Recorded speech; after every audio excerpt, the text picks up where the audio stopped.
Daphne Greengrass met Harry at age 8 and ancient Slytherin blood magic recognized him as her destined lord. Chapter 1, The recognition. The summer sun beat down on Little Whinging, Surrey with unusual ferocity.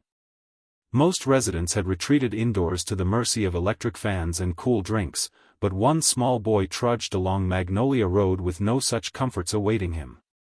Harry Potter, 8 years old and impossibly thin in his oversized hand-me-downs, had been sent out by his aunt with strict instructions not to return until dinner time. It wasn't the first time he'd been expelled from number 4 Privet Drive to make way for one of Dudley's birthday celebrations.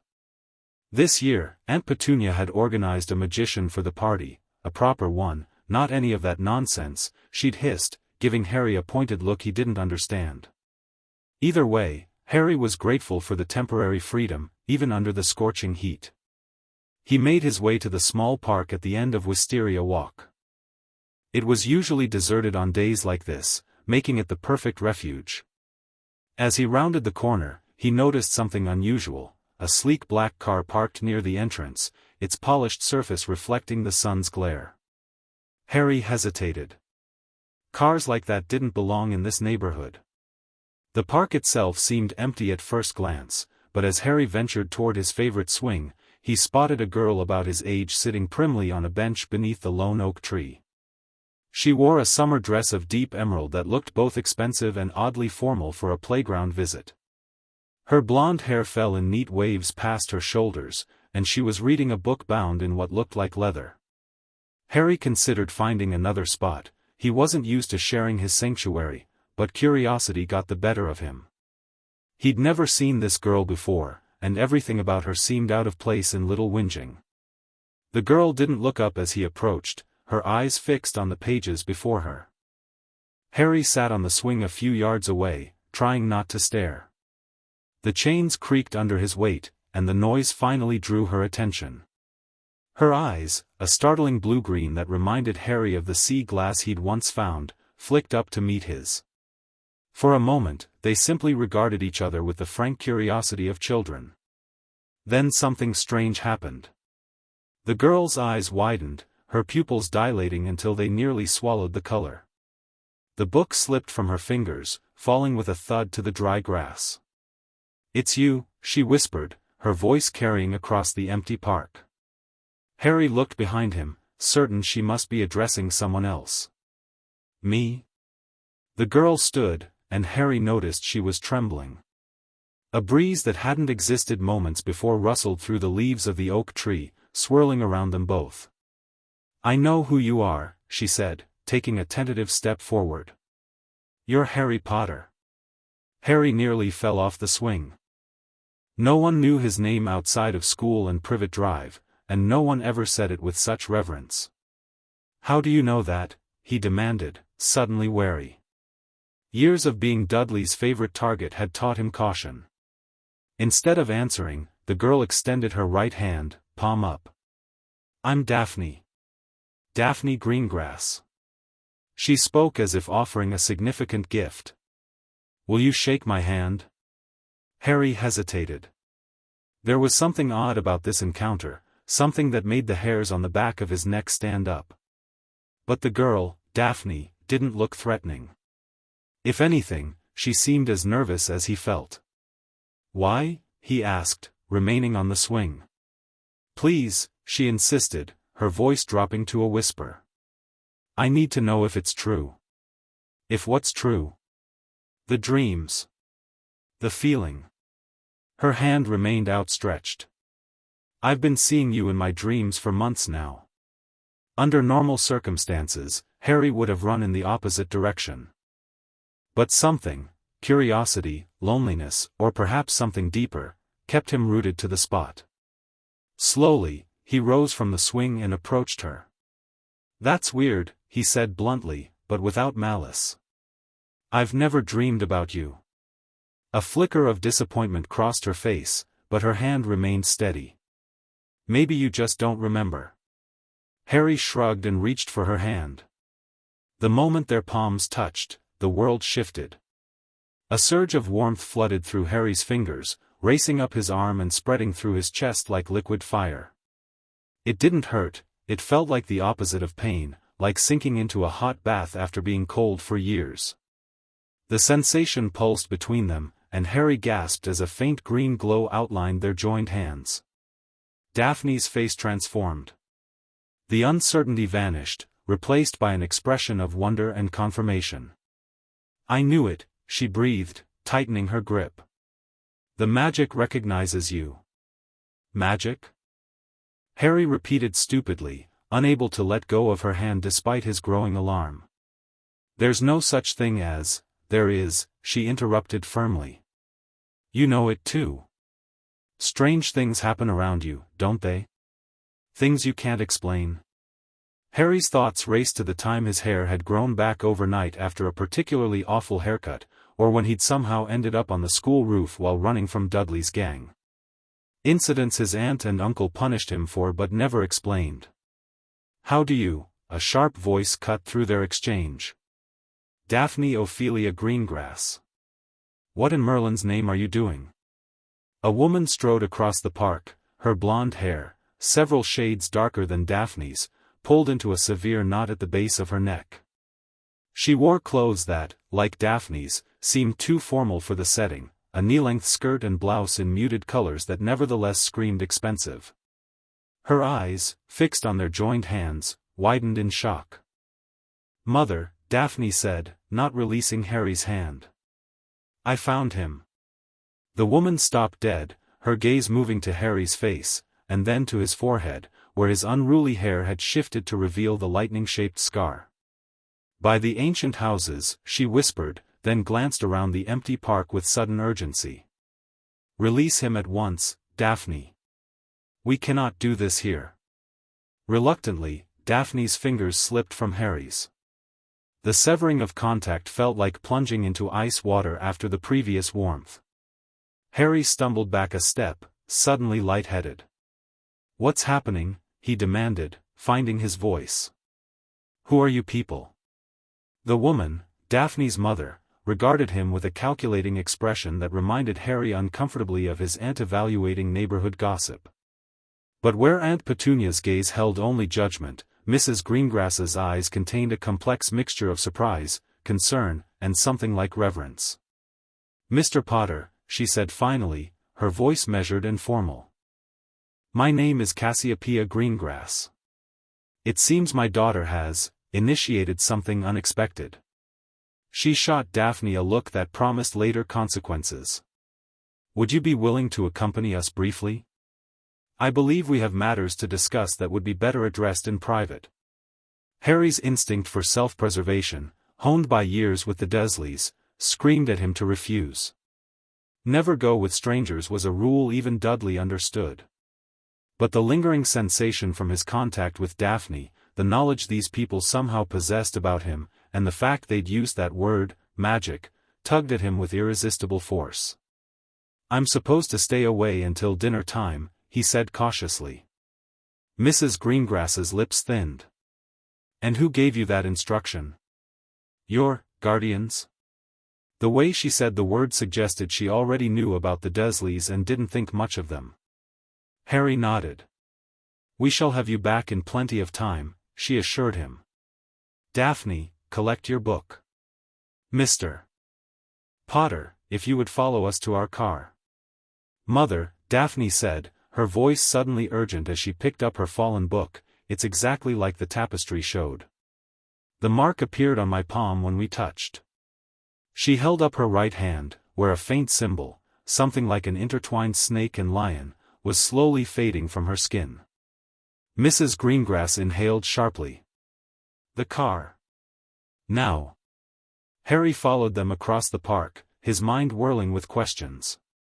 The black car he'd noticed earlier waited for them, a tall man in a dark suit standing beside it.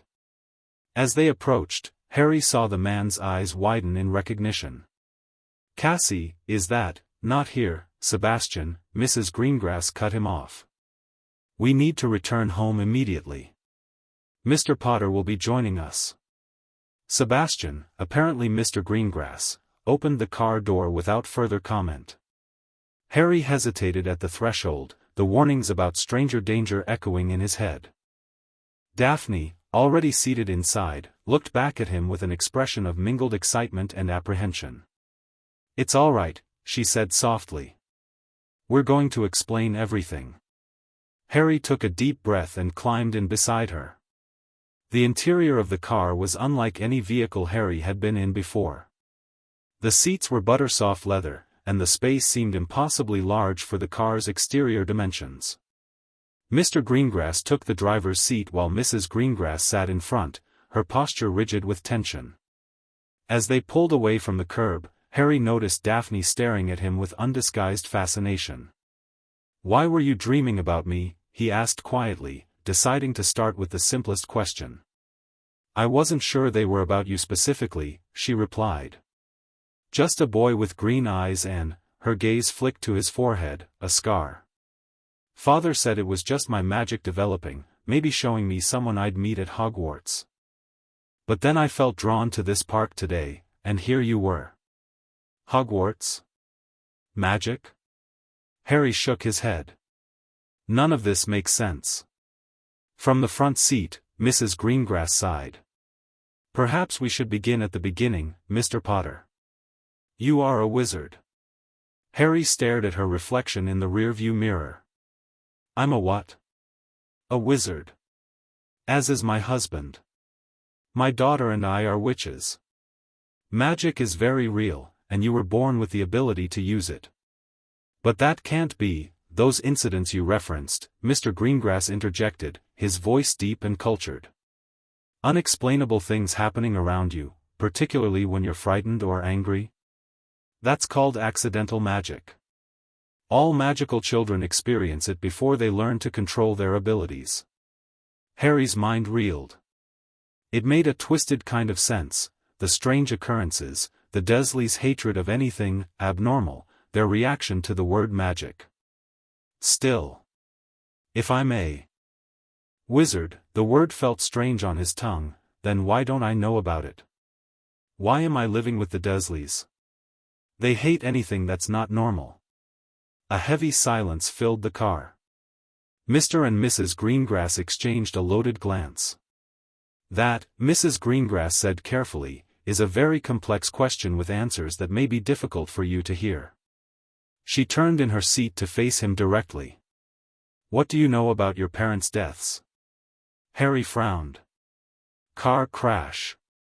That's how I got this." He pointed to his scar. The temperature in the car seemed to drop several degrees. Mr. Greengrass's knuckles whitened on the steering wheel. "A car crash," he repeated, his voice dangerously soft. "They told you James and Lily Potter died in a car crash?" Harry nodded uncertainly.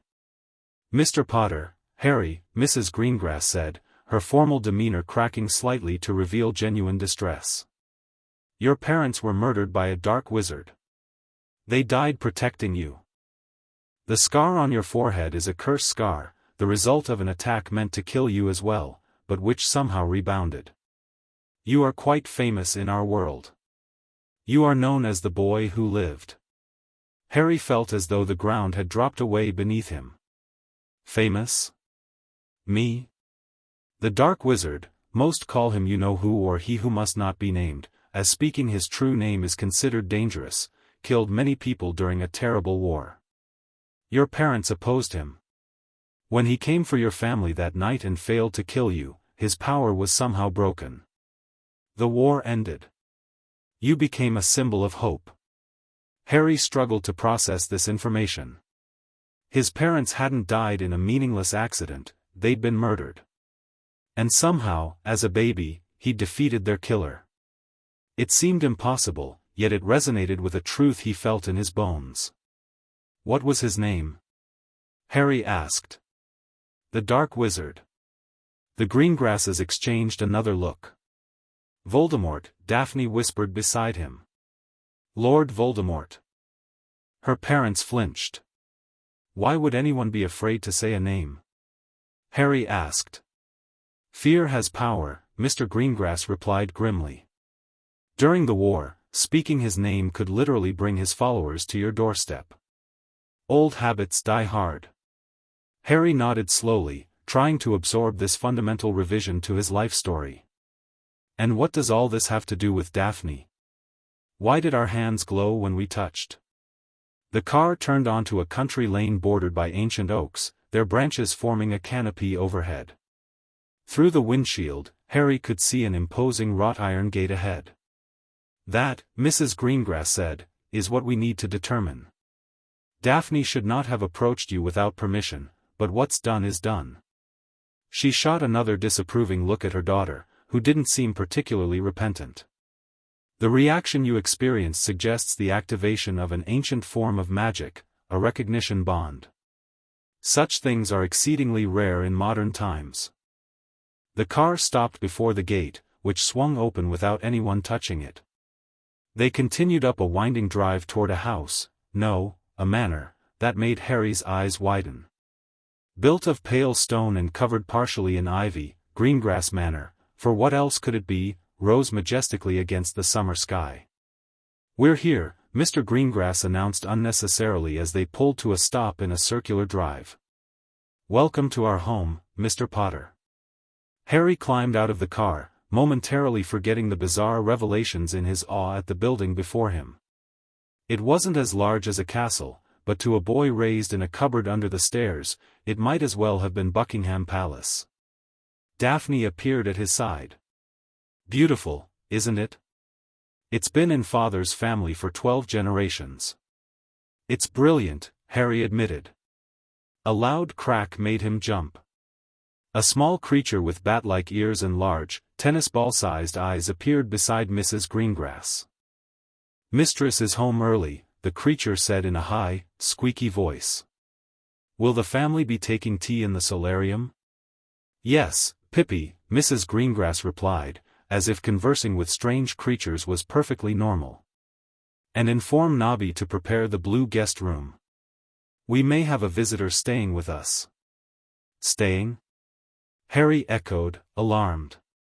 "But I have to be back." "Peace, Mr. Potter," Mr. Greengrass held up a reassuring hand. "We have no intention of keeping you from your guardians, without proper arrangements. However, depending on what we discover about this bond, it may be prudent for you to remain overnight while we consult certain texts." The creature, Pippi, disappeared with another loud crack. "What was that?" Harry asked, unable to contain his curiosity. "A house elf," Daphne explained as they followed her parents up the wide stone steps to the manor's entrance. "They're magical beings who serve wizarding families. Pippi and Nobby have been with us forever."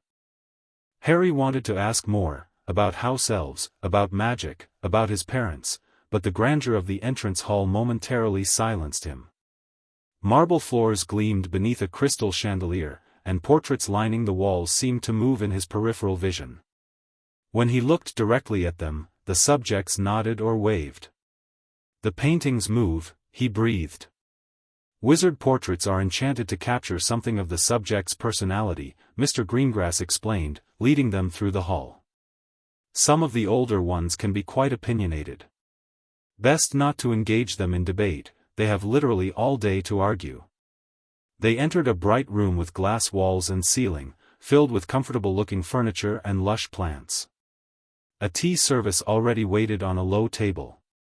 "Please, sit," Mrs. Greengrass gestured to a plush sofa. "Daphne, perhaps you should show Harry what happens when you touch hands again. This time, I'd like to observe more carefully." Daphne nodded eagerly and sat beside Harry, offering her hand palm up as she had in the park. Harry, less hesitant now, placed his hand in hers. The warmth flooded back immediately, stronger than before. The green glow outlined their joined hands, and this time, Harry noticed something new, a symbol forming on both their palms, identical to what Daphne had shown her mother earlier. An intertwined snake and lion, the animals seeming almost alive as they shifted against their skin. Mrs. Greengrass leaned forward, her eyes sharp with interest. Mr. Greengrass retrieved a monocle-like object from his pocket and peered through it at their hands. "Fascinating," he murmured. "It's not just a superficial reaction. Their magical cores are resonating." "What does that mean?" Harry asked, finding it difficult to focus with the pleasant warmth flowing through him. It means, Mrs. Greengrass said slowly, that an ancient magic has recognized a connection between you. The symbol appearing is particularly significant: the Lion of Gryffindor and the Serpent of Slytherin, two of the 4 founders of Hogwarts School of Witchcraft and Wizardry. Daphne's eyes shone with excitement. Just like the tapestry, Mother. The one in the East Wing that shows our family's connection to Salazar Slytherin. Mrs. Greengrass nodded thoughtfully. Sebastian, would you fetch the Greengrass grimoire? And perhaps alert your father. His expertise in family magic may be valuable. Mr. Greengrass nodded and left the room, casting one more curious glance at their joined hands. You can let go now, children, Mrs. Greengrass instructed, pouring tea into delicate cups. The initial recognition has occurred. The bond won't require constant physical contact to stabilize. Reluctantly, Harry withdrew his hand. The warmth faded gradually rather than disappearing abruptly as it had before. Bond? He questioned, accepting a cup of tea with clumsy hands. He'd never been served tea properly before. What exactly does that mean? Mrs. Greengrass stirred a spoonful of honey into her cup with precise movements. In ancient times, magical bonds were common among powerful families. They served various purposes: alliances, protections, the combining of magical gifts.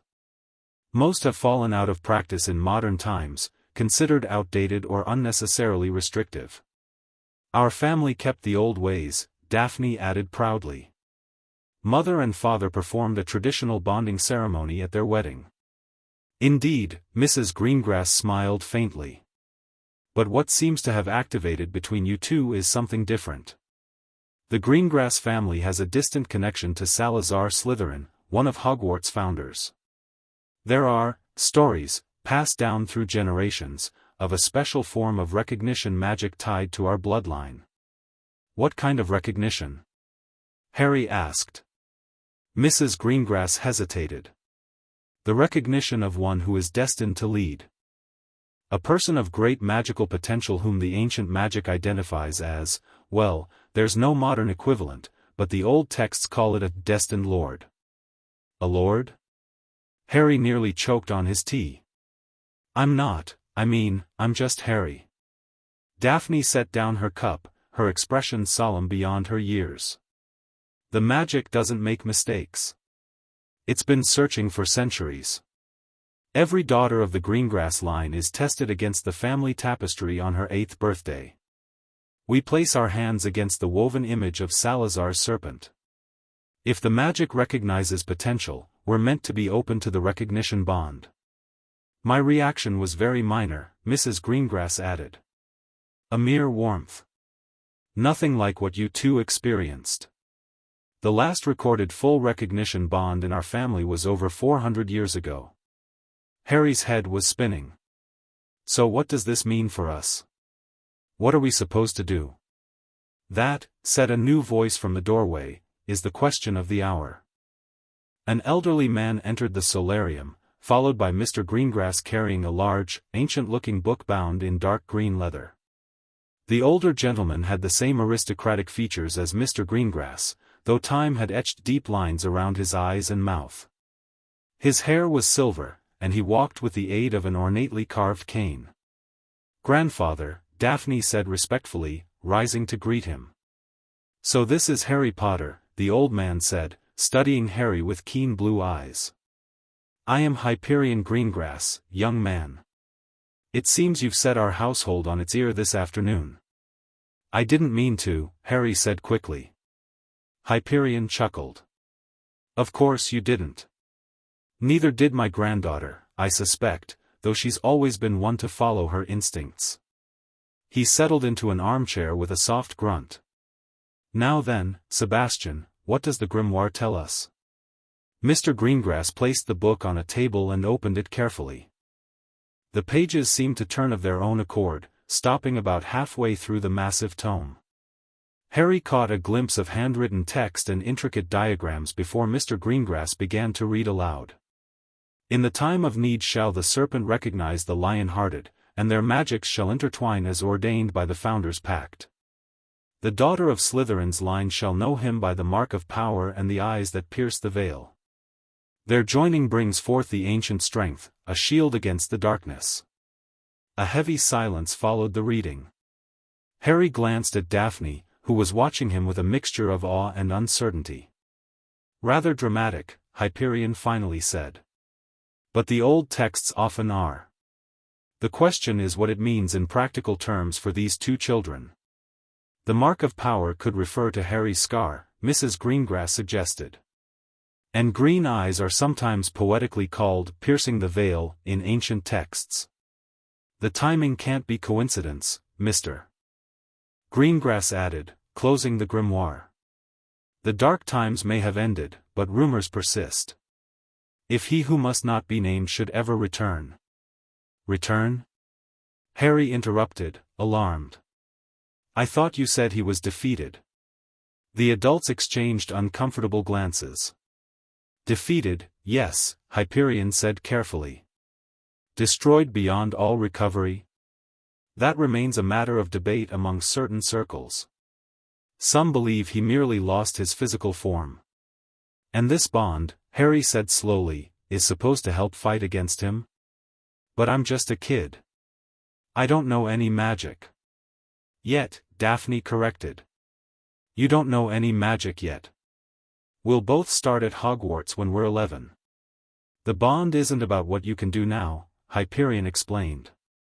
It's about potential. Magic itself has recognized something in you, Harry Potter. Something that resonates with the ancient protections woven into the Greengrass bloodline. Harry frowned, trying to process everything. So what happens now?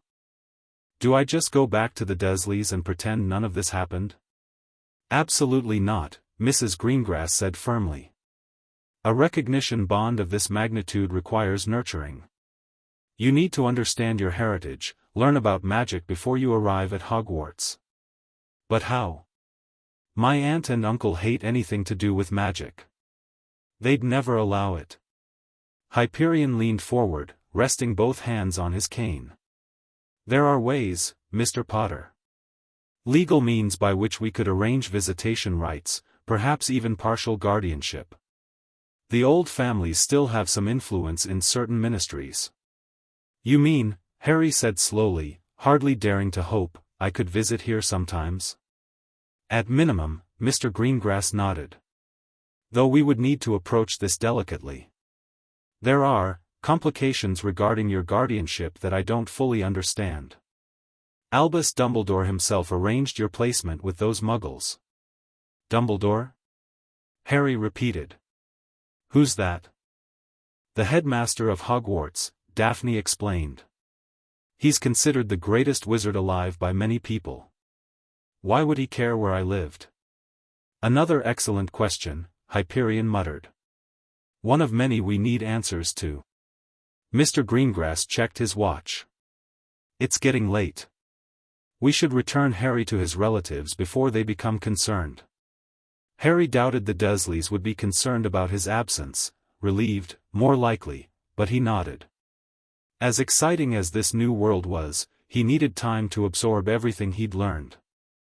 Before we go, Mrs. Greengrass said, there's the matter of secrecy. Harry, I'm afraid you cannot tell your relatives about meeting us or learning about magic. Not yet. There are protections in place around you that we don't fully understand, and until we know more, it's safest to maintain the current situation. Harry nodded again. Keeping secrets from the Dursleys was second nature to him. As for practical arrangements, she continued, Sebastian and I will make inquiries about the legal avenues available to us. In the meantime, we'd like to provide you with some basic educational materials about our world. Mr. Greengrass left the room briefly and returned with a small wooden box. This contains a few books on wizarding culture and basic magical theory. Nothing that requires actual spellcasting, but enough to give you a foundation. The box is enchanted, it will appear as an ordinary shoebox to Muggle eyes. Muggle? Harry questioned. Non-magical people, Daphne clarified. Like your aunt and uncle. Harry accepted the box, feeling its weight. For the first time in his life, he had a connection to his parents' world, to his world. Thank you, he said, unable to express the depth of his gratitude. There's one more thing, Mrs. Greengrass said.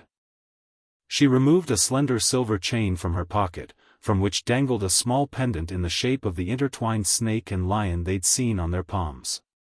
This is a communication device of sorts. If you hold it and speak Daphne's name, her matching pendant will warm. It's not as convenient as a two-way mirror, but it's subtle enough not to draw attention. Harry slipped the chain around his neck, tucking the pendant beneath his oversized shirt. How often will I see you all?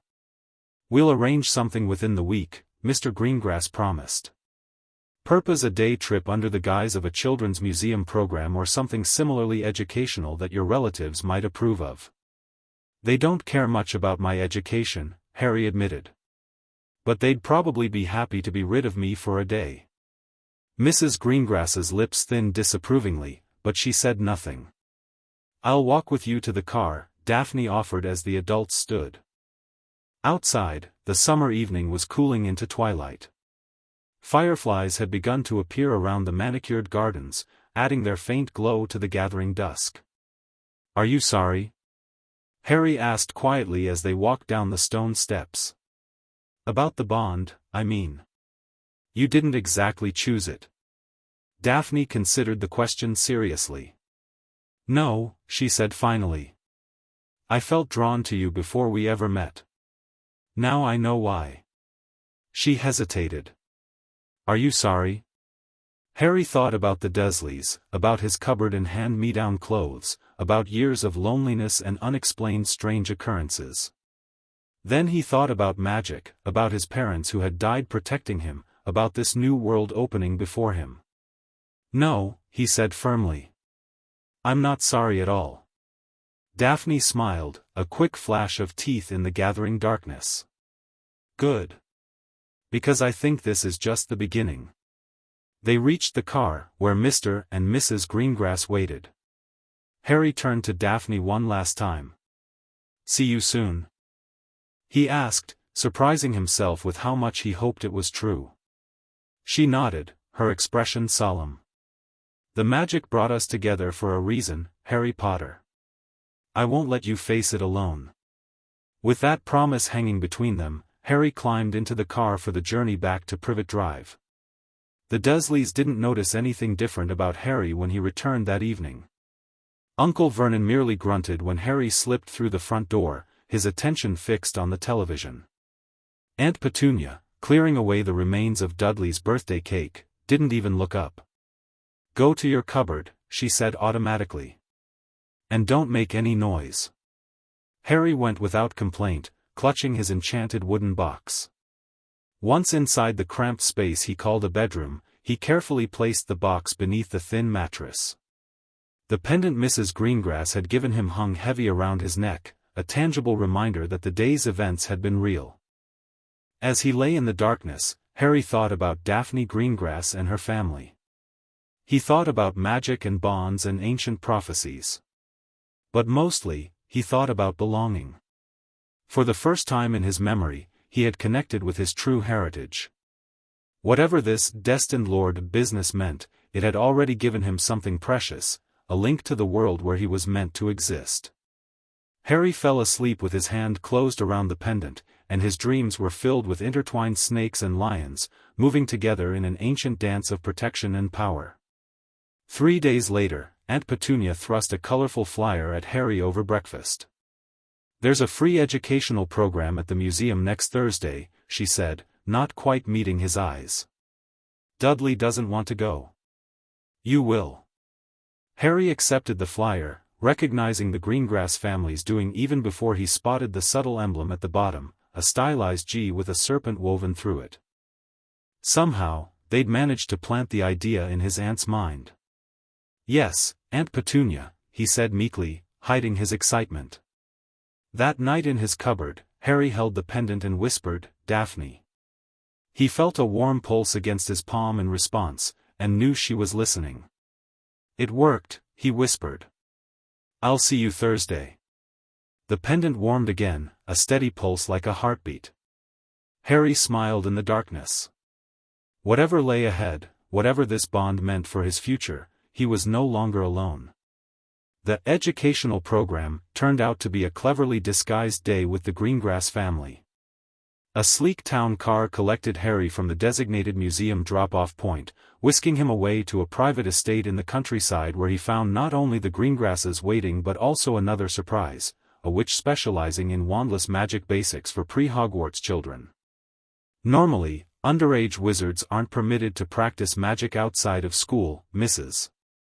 Greengrass explained as they walked toward a sunlit pavilion where the lesson would take place. But there are exceptions for certain types of preliminary training, particularly for children from magical families. Given your unique situation, we've arranged for some foundational instruction. The witch, Madame Helios, was a cheerful woman with silver-streaked auburn hair and an infectious laugh. She specialized in teaching magical children control over their innate abilities before they received their wands. Magic isn't just about wands and incantations, she explained to Harry and Daphne as they sat cross-legged on cushions before her. It's about intent, focus, and understanding your own magical core. What we call accidental magic is really just untrained response to emotional stimuli. Today, we'll begin learning how to access that response deliberately. Harry listened, enthralled, as Madame Helios described the exercises they would practice, visualization techniques, breathing patterns, and simple focus challenges designed to help them connect consciously with their magic. Many pure-blooded families begin this training with their children from age 6 or 7, Daphne whispered to Harry. Mother started me last year. Now, Madame Helios said, placing a feather before each of them, I want you to focus on the feather. Really see it, its structure, its weight, the way light plays across its surface. Then, imagine it becoming lighter than air, wanting to rise. Daphne's face scrunched in concentration. After a moment, her feather trembled slightly, lifting perhaps half an inch before floating back down. Excellent, Miss Greengrass, Madame Helios beamed. Your control is improving. Harry stared at his feather, trying to follow the instructions. He thought about how it might feel to be so light, to float upward on the slightest breeze. To his astonishment, the feather not only rose but shot upward, hovering at eye level. Madame Helios clapped her hands together. My goodness! Natural aptitude indeed. Try lowering it gently now, Mr. Potter. Harry tried to imagine the feather settling slowly back to the cushion, but it continued to hover, even rising slightly higher. I can't, he admitted, feeling the first flickers of panic. Daphne reached over and took his hand. Instantly, the connection between them flared to life, that now familiar warmth spreading up his arm. The feather immediately descended, landing softly on the cushion. Fascinating, Madame Helios murmured, looking between them. Miss Greengrass seems to provide an anchoring effect. The recognition bond at work, perhaps. They continued practicing throughout the morning. Harry discovered he had considerable raw power but struggled with fine control. Daphne, conversely, showed excellent precision but less raw strength. Together, when they worked with joined hands, their abilities seemed to complement each other perfectly. Like puzzle pieces, Madame Helios observed. Each strong where the other needs support. This bond between you could develop into something truly remarkable with proper nurturing. During lunch, served in the Manor's sunny breakfast room, Mr. Greengrass updated Harry on their investigations. We've made some discreet inquiries about your guardianship situation, he said, carefully selecting his words in front of the children. It's more complicated than anticipated. There appear to be magical protections tied to your residence with your mother's blood relatives. What kind of protections? Harry asked around a mouthful of cucumber sandwich. Blood wards, Mrs. Greengrass replied. Ancient magic, activated by your mother's sacrifice. They keep you safe from those who might wish to harm you. Like remaining Death Eaters, Daphne added solemnly. Harry swallowed. Death Eaters? You know whose followers, Mr. Greengrass explained. Most were captured or went into hiding after his fall, but some remain at large, having claimed they were bewitched or forced to serve him.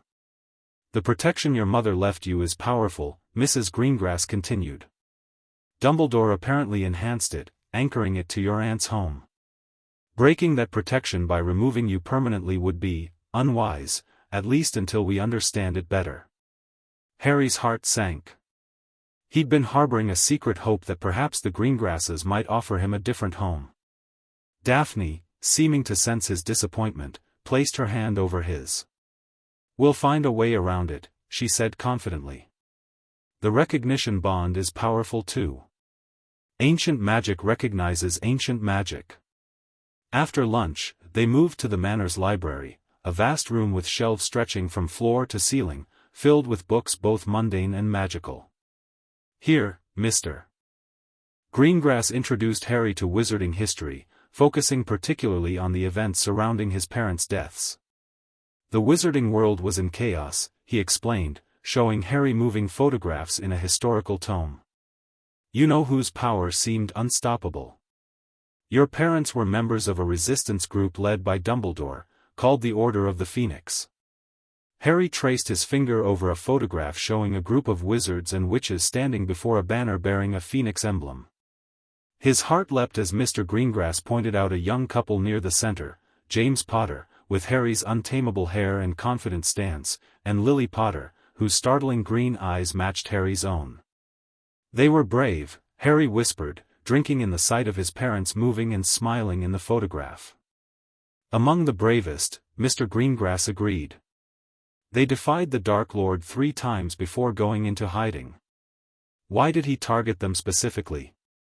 Harry asked. Why me? Mr.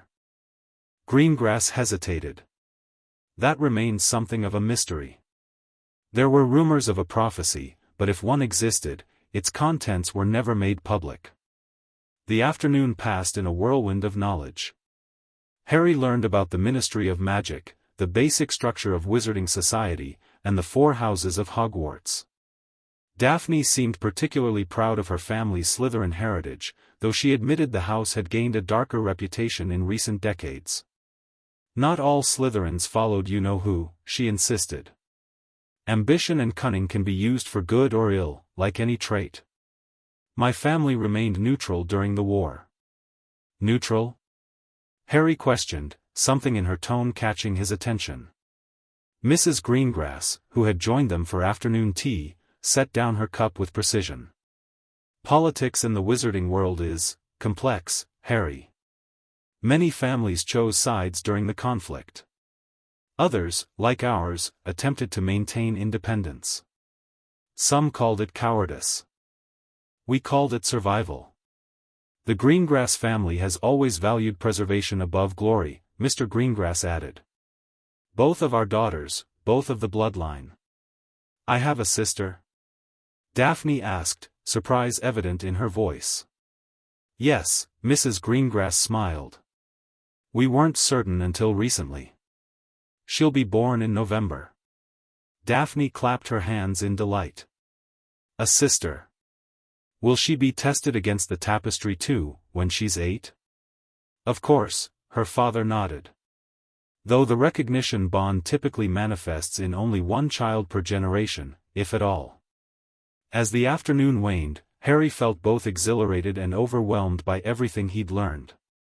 The wizarding world was far more complex than he'd imagined, filled with history, politics, and ancient magic he was only beginning to grasp. We've arranged for you to visit again next month, Mrs. Greengrass told him as they prepared to return him to the museum where Aunt Petunia would collect him. In the meantime, the books we've provided should give you plenty to study. Use the pendant if you have questions, Daphne can relay them to us. In the car, Daphne sat beside him, unusually quiet. As they neared their destination, she finally spoke. I've been thinking about what Madame Helio said, about our magic complementing each other. She hesitated. I think the bond is meant to make us stronger together than we could be apart. Like the founders themselves, Slytherin's cunning and Gryffindor's courage, combined. Harry considered this. Do you think that's why the magic chose us specifically? I think, Daphne said carefully, that magic always finds a way to balance itself. Maybe what's coming will need both of us to face it. The car slowed as they approached the museum. Harry gathered his things, a backpack the Greengrasses had provided, filled with museum souvenirs that were actually disguised magical education materials. Harry, Daphne said suddenly, I know we've only just met, but I want you to know, I'm glad it was you the magic recognized. Harry smiled. Me too. It's nice not to be alone anymore. They said their goodbyes with the promise of pendant communication, and Harry walked into the museum to wait for Aunt Petunia, his mind awhirl with everything he'd learned. The weight of the pendant against his chest was a constant reminder that his life had irreversibly changed. The Dursleys remained oblivious to the transformation occurring in the boy who lived under their stairs. Over the following weeks, Harry devoured the books the Greengrasses had provided, reading by flashlight late into the night. He practiced the focusing exercises Madame Helios had taught him, gradually gaining better control over his abilities. Each night, he spoke to Daphne through the pendant, sharing discoveries and asking questions. Sometimes they simply talked about their days, Harry's dull routine at Privet Drive, Daphne's lessons and preparations for her sister's arrival. Despite their different backgrounds, they found common ground in their curiosity about the bond they shared. Do you ever wonder, Harry whispered to the pendant one night, what it really means? Being a destined lord? The pendant warmed in response, and Harry knew Daphne was considering her answer carefully. I think, her voice came back, tiny but clear, as if she were whispering directly into his ear, it means something different than it did in ancient times. Not someone who rules over others, but someone who protects them. Someone who leads by example, not by force. Harry wasn't entirely convinced. I don't feel like either of those things. Not yet, Daphne replied confidently. But you will. Harry's monthly visits to the Greengrasses became the anchors of his existence. Each one expanded his understanding of magic and his place in the wizarding world. Madame Helios continued their wandless magic instruction, marveling at their progress.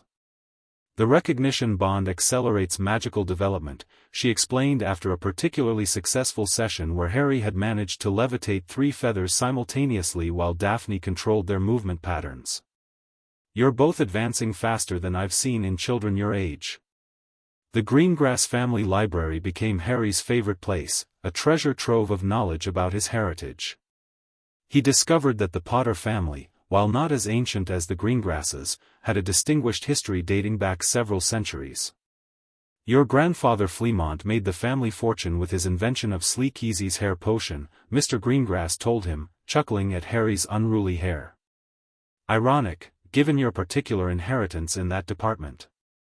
Harry also learned more about Hogwarts and its 4 houses. While Daphne seemed destined for Slytherin, continuing her family tradition, Harry wasn't sure where he might belong. Your parents were both in Gryffindor, Mrs. Greengrass informed him. Though with the recognition bond linking you to Slytherin's legacy, you might find yourself drawn there as well. Would that be bad? Harry asked. Being in different houses from my parents? Houses don't define who you are, Hyperion Greengrass said, joining their conversation. The elderly wizard had taken a particular interest in Harry's education.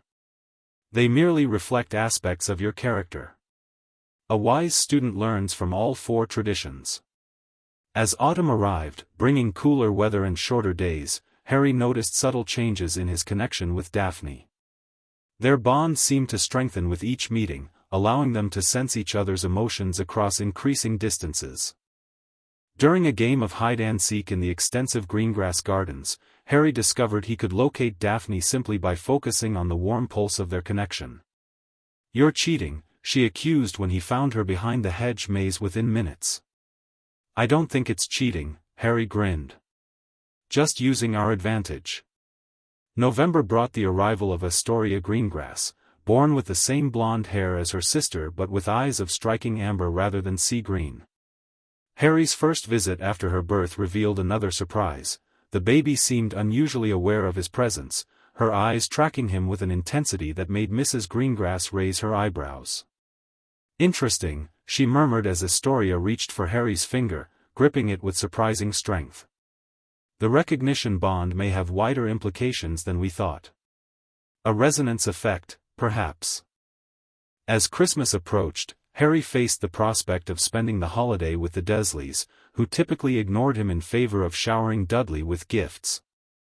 To his surprise, the Greengrasses invited him for Christmas Eve. "We've arranged it with your relatives," Mr. Greengrass explained through the pendant communication. "A charitable organization hosting underprivileged children for holiday activities. Your uncle seemed particularly pleased with the prospect." Harry had no doubt that was true. The Dursleys would be delighted to be rid of him, even temporarily, during their precious family holiday. Christmas Eve at Greengrass Manor was everything Harry had never dared to dream of. The ancient house was transformed with evergreen boughs, magical lights that floated near the ceilings, and enchanted ornaments that sang carols in tiny voices. A massive fir tree dominated the main hall, decorated with heirlooms dating back centuries, miniature silver cauldrons, crystal snowflakes that actually snowed, and tiny brooms that occasionally zipped around the branches. The Greengrass family traditions blended magical and mundane elements. They exchanged gifts before dinner, seated around the crackling fire in the main drawing room. Harry, who had never had money to buy presents, felt embarrassed until Daphne squeezed his hand. "Just being here is gift enough," she whispered. "Besides, Mother and Father have something special planned." To Harry's surprise, he received several presents: a wizarding chess set from Mr. and Mrs. Greengrass, to develop strategic thinking, a book on defensive magic from Hyperion, Knowledge is the Best Protection, and a hand-knitted emerald green scarf from Daphne. "I made it myself," she said proudly. "Mother taught me the charm to keep it always warm." But the final gift left Harry speechless. Mr. Greengrass handed him a small velvet box containing a gold signet ring bearing the Potter family crest. "This belonged to your grandfather," he explained as Harry stared at it in wonder. "We made inquiries at Gringotts, the wizarding bank. As the last Potter, certain family heirlooms are held in trust for you until you come of age. We arranged for this one to be released early." "How?" Harry managed, slipping the ring onto his finger. "It adjusted magically to fit. The recognition bond gives us certain standing to act on your behalf in limited ways," Mrs. Greengrass said. "We couldn't access your family vault, but we could request this item specifically as it's traditionally given to heirs at age 8. Harry ran his finger over the crest, a shield bearing 3 potions flasks and a wand.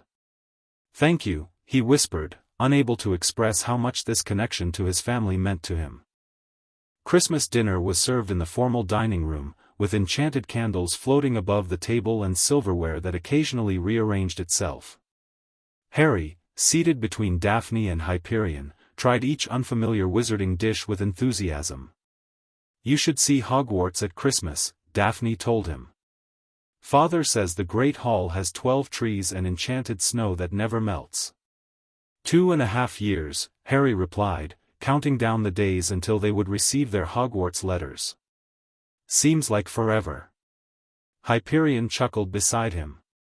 "Time passes more quickly than you imagine, young man. Particularly when you're preparing for something important." After dinner, the adults retired to the drawing room while Harry and Daphne were allowed to explore the snow-covered gardens, enchanted with warming charms to make the temperature comfortable despite the winter chill. Magical lanterns floated along the paths, casting pools of golden light across the pristine white landscape. "I have something else for you," Daphne said as they reached the center of the hedge maze, where a stone fountain stood frozen in mid-spray, transformed into an ice sculpture by the cold. She reached into her pocket and withdrew a small green stone on a leather cord. "It's a protection amulet. Grandfather helped me enchant it." "Another pendant?" Harry questioned, already wearing the communication medallion. This one's different. It's linked to your emotions through the bond. If you're ever in real danger and feel afraid, it will alert me immediately. And this," she touched the stone, which glowed briefly, "will warm to remind you that you're not alone." Harry slipped it around his neck alongside the medallion. "Thanks. Though I hope I never need to use it." "Me too." Daphne looked up at the clear night sky, where stars glittered like diamond dust. "But grandfather says difficult times are coming. He feels it in the old magic." Harry followed her gaze upward. "Whatever comes, we'll face it together. That's what the bond means, isn't it?" Daphne nodded, her breath forming clouds in the cold air. Together. When Harry returned to Privet Drive late that night, bearing generic gifts the Greengrasses had purchased as cover, a puzzle set, some books about museums, and a box of chocolates, the Dursleys barely acknowledged him. He retreated to his cupboard, where he carefully stored his true presents beneath the loose floorboard he'd discovered months earlier. As he drifted to sleep, the Potter's signet ring on his finger and his new amulet against his chest, Harry felt a contentment he'd never known before. He belonged somewhere now. He had a connection to his past and a pathway to his future. Whatever being a destined lord might mean, whatever challenges lay ahead, he was no longer facing them alone. And for an 8-year-old boy who had spent his life in isolation, that knowledge was the greatest gift of all. Chapter 2, Shadows and Light. The years passed more swiftly than Harry could have imagined. His secret connection to the Greengrass family transformed what would have been endless misery at Privet Drive into something merely uncomfortable but bearable. Monthly visits became his lifeline, each one expanding his knowledge of magic and deepening the bond with Daphne. By the time Harry turned 10, his control over wandless magic had progressed remarkably. Under Madame Helios's tutelage, both he and Daphne had developed abilities unusual for their age, Harry specializing in defensive magic and Daphne in subtle charms and perception enhancements. "Your combined potential is extraordinary," Madame Helios told them during their final lesson before Hogwarts. "But remember, at school you must be cautious. Such advanced wandless abilities will draw attention." Harry understood the warning. The Greengrasses had impressed upon him the importance of discretion regarding their connection. The wizarding world held complex politics he was only beginning to understand, ancient family alliances, lingering Death Eater sympathizers, and Dumbledore's own mysterious interest in Harry's life. Summer came again, bringing Harry's 11th birthday and the moment they'd been anticipating for nearly 3 years. "Your Hogwarts letter should arrive today," Daphne's voice came through the pendant as Harry lay in Dudley's second bedroom, where he'd been relocated after a curious incident involving a flood of letters addressed to the cupboard under the stairs. The Dursleys had panicked, apparently fearing they were being watched. They were right to worry. Harry smiled in the darkness, touching the Potter's signet ring that never left his finger. "I know. Your family arranged for it to come through the Muggle post instead of by owl. Father thought it would cause fewer problems with your relatives," Daphne confirmed. "Are you nervous about tomorrow?" Tomorrow, the day Harry would meet Rubeus Hagrid, officially discovering the wizarding world for the first time. The elaborate charade had been planned carefully between the Greengrasses and the Hogwarts gamekeeper, who had been assigned to introduce Harry to magical society. "A bit," Harry admitted. "I hate having to pretend I don't know anything.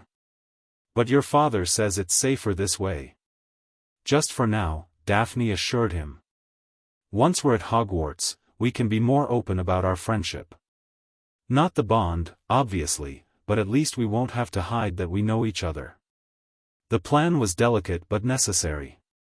For the past 3 years, the Greengrasses had been investigating the magical protection surrounding Harry, making discreet inquiries about Dumbledore's role in his placement with the Dursleys. What they discovered suggested the headmaster had specific intentions for Harry's development, intentions that might be complicated by knowledge of the Slytherin recognition bond. "Remember what we practiced," Daphne continued. "First impressions matter. Hagrid will be reporting back to Dumbledore." "I know," Harry sighed. "Act surprised but eager. Ask about my parents." Pretend I've never heard of Hogwarts or magic. And be careful in Diagon Alley. People will stare at your scar. Harry touched the lightning mark reflexively. I still can't believe everyone in the wizarding world knows who I am. The boy who lived, Daphne's voice carried a smile. Though I prefer just Harry. There was a long pause before Harry spoke again. What if we're sorted into different houses? We probably will be, right? The Hogwarts houses had become a frequent topic of their discussions. While Daphne was virtually guaranteed to follow her family's long tradition in Slytherin, Harry's placement remained uncertain. His parents had been Gryffindors, but the recognition bond tied him to Slytherin's legacy as well. It doesn't matter, Daphne said firmly. The bond transcends houses. Besides, wouldn't it be useful to have connections in different parts of the castle? Harry smiled at her practical approach. Always the strategist. Someone has to be, she teased. Now get some sleep. Tomorrow's a big day. Harry's official introduction to the wizarding world went largely according to plan. Hagrid, a giant of a man with a wild beard and kind eyes, seemed genuinely delighted to reacquaint himself with little Harry, whom he claimed to have carried from the ruins of the Potter cottage as a baby.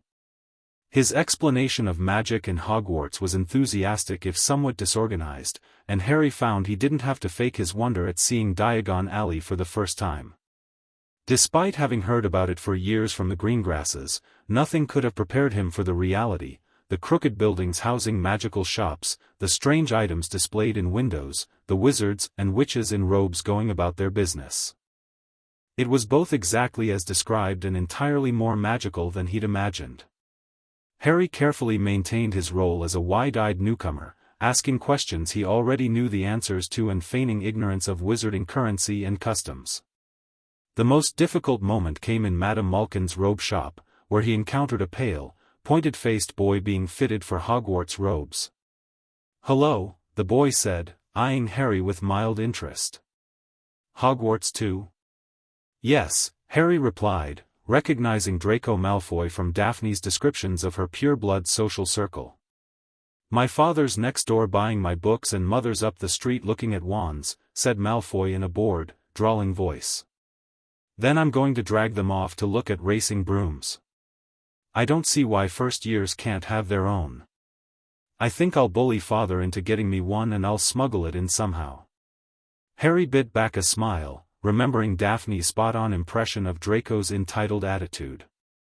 "Have you got your own broom?" the boy went on. "Not yet," Harry answered truthfully. The Greengrasses had introduced him to Quidditch, but he'd only practiced on their family brooms within the manor grounds. "Play Quidditch at all?" "Not properly," Harry said, careful not to reveal too much knowledge. "I do. Father says it's a crime if I'm not picked to play for my house, and I must say, I agree." "Know what house you'll be in yet?" Harry shrugged. "No one knows until they get there, do they?" "Well, no, but I know I'll be in Slytherin. All our family have been. Imagine being in Hufflepuff. I think I'd leave, wouldn't you?" Before Harry could answer, Madame Malkin announced, "That's you done, my dear," and Harry, not sorry for an excuse to stop talking to the boy, hopped down from the footstool. "Well, I'll see you at Hogwarts, I suppose," said the drawling boy. Outside, Harry carefully maintained his facade of ignorance as Hagrid explained about the 4 houses of Hogwarts, nodding along as if hearing it for the first time. The visit to Ollivanders proved genuinely surprising, however. No amount of preparation could have readied him for the strange wandmaker's intensity or the unusual reaction of his phoenix feather wand. "Curious, curious," muttered Mr. Ollivander. "Sorry," said Harry, "but what's curious?" Mr. Ollivander fixed Harry with his pale stare. "I remember every wand I've ever sold, Mr. Potter. Every single wand. It so happens that the phoenix whose tail feather is in your wand gave another feather, just one other. It is very curious indeed that you should be destined for this wand when its brother, why, its brother gave you that scar." Harry swallowed. This was new information, something the Greengrasses hadn't known. And who owned that wand? We do not speak his name. The wand chooses the wizard, Mr. Potter. I think we must expect great things from you. After all, he who must not be named did great things, terrible, yes, but great. The revelation of his wand's connection to Voldemort's troubled Harry deeply. That night, back at Privet Drive with his school supplies carefully hidden, he immediately reached for his pendant. "Daphne," he whispered. "Are you there?" The pendant warmed in response. "Of course. How did it go? Did you get your wand?" Harry described the day's events, saving the wand revelation for last. "Ollivander said my wand is the brother to Voldemort's. That means something, doesn't it?" There was a long pause before Daphne replied. "I'll ask Father to research it. Brother wands are rare, it can't be coincidence." "None of this feels like coincidence anymore," Harry admitted. "The wand, it's like pieces of a puzzle I can't quite see." "We'll figure it out together," Daphne promised. "Just one more month until we're at Hogwarts." September 1st arrived with a mixture of excitement and nervous anticipation. Harry navigated King's Cross Station alone, the Dursleys having abandoned him between platforms 9 and 10 with obvious relief.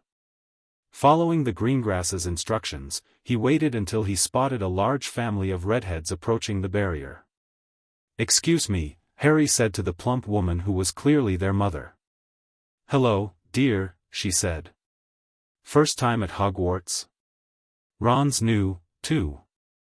She pointed at the youngest of her sons, a tall, thin, and gangling boy with freckles, big hands and feet, and a long nose. "Yes," said Harry. "The thing is, I don't know how to get onto the platform," she said kindly. "Not to worry. All you have to do is walk straight at the barrier between platforms 9 and 10. Don't stop and don't be scared you'll crash into it, that's very important. Best do it at a bit of a run if you're nervous. Go now before Ron." "Thank you," Harry said gratefully, and pushed his trolley toward the barrier, breaking into a run as he approached. Instead of crashing, he emerged onto platform 9 3/4, where the Scarlet Hogwarts Express waited amid a crowd of students and parents. Harry maneuvered through the throng, keeping an eye out for the Greengrasses. They'd arranged to meet briefly before boarding, their first public interaction. He spotted them near the end of the platform, Mr. and Mrs. Greengrass in elegant traveling cloaks, Daphne standing straight-backed beside them in new robes, her blonde hair neatly braided, and little Astoria clutching her mother's hand. As Harry approached, they maintained the formal facade they'd practiced. Mr. Greengrass gave a slight nod of recognition, and Mrs. Greengrass smiled politely. "Ah, you must be Harry Potter," Mr. Greengrass said, extending his hand as if meeting Harry for the first time. "Sebastian Greengrass. My wife, Cassiopeia. Our daughters, Daphne, who will be in your year, and Astoria." "Pleased to meet you," Harry replied, shaking hands with appropriate politeness. "Father," Daphne said, her voice carrying just the right note of curious interest, "is that really Harry Potter? The one you told me about?" "Indeed," Mr. Greengrass confirmed. "Mr. Potter, my daughter has been quite interested in meeting you. Perhaps you might share a compartment on the journey? First years should support one another." "I'd like that," Harry said, catching the spark of amusement in Daphne's carefully composed expression. Their performance was interrupted by the arrival of another family, a regal-looking man with long blonde hair accompanied by a beautiful, cold-faced woman and their son, whom Harry recognized as the boy from Madame Malkin's. "Sebastian," the man said smoothly, "I wasn't aware you were acquainted with Mr. Potter." "Lucius," Mr. Greengrass responded with a slight incline of his head. "We've only just met. My daughter and Mr. Potter will be year-mates." Lucius Malfoy's pale eyes assessed Harry with unconcealed interest. "Indeed. How fortunate. I'm sure Draco will be pleased to renew your acquaintance as well, Mr. Potter. I believe you met in Diagon Alley?" Briefly, Harry confirmed, maintaining polite neutrality as the Greengrasses had coached him. The train whistle blew, announcing imminent departure. With final goodbyes and a promise from Daphne to help you find your way around Hogwarts, they boarded the train. Only when they'd found an empty compartment and closed the door did they allow their formal masks to slip. Merlin's beard, that was harder than I expected, Daphne laughed, dropping onto the seat across from Harry. Did you see Draco's face when Father introduced us? He looked like he'd swallowed a fizzing Whizbee whole. Harry grinned. Your father was brilliant. Perhaps you might share a compartment, he mimicked. As if we hadn't been planning this for weeks. Public appearances matter, Daphne said, automatically repeating one of her mother's favorite phrases. Especially with people like the Malfoys watching. Father says Lucius still has connections to the old Death Eater circles, despite claiming the Imperious defense. They spent the next hour catching up properly, free from the constraints of pendant communication. Daphne filled Harry in on the latest news from Greengrass Manor, including Astoria's accidental magic incident that had turned all the peacocks purple.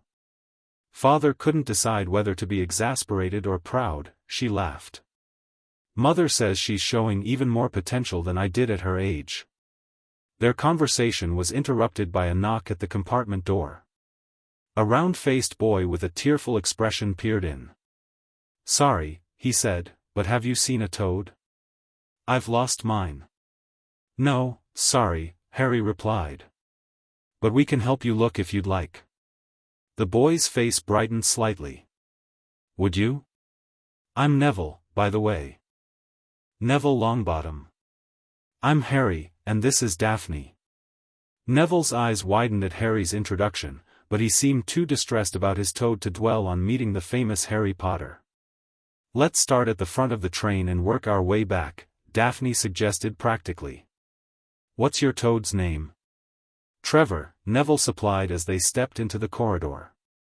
Their search brought them into contact with several other first-years, including a bushy-haired girl named Hermione Granger who immediately took charge of the toad-finding mission with brisk efficiency. Are you really Harry Potter? She asked when introductions were made. I know all about you, of course. I got a few extra books for background reading, and you're in modern magical history and the rise and fall of the dark arts and great wizarding events of the 20th century. Am I? Harry said, genuinely surprised despite the Greengrass's warnings about his celebrity.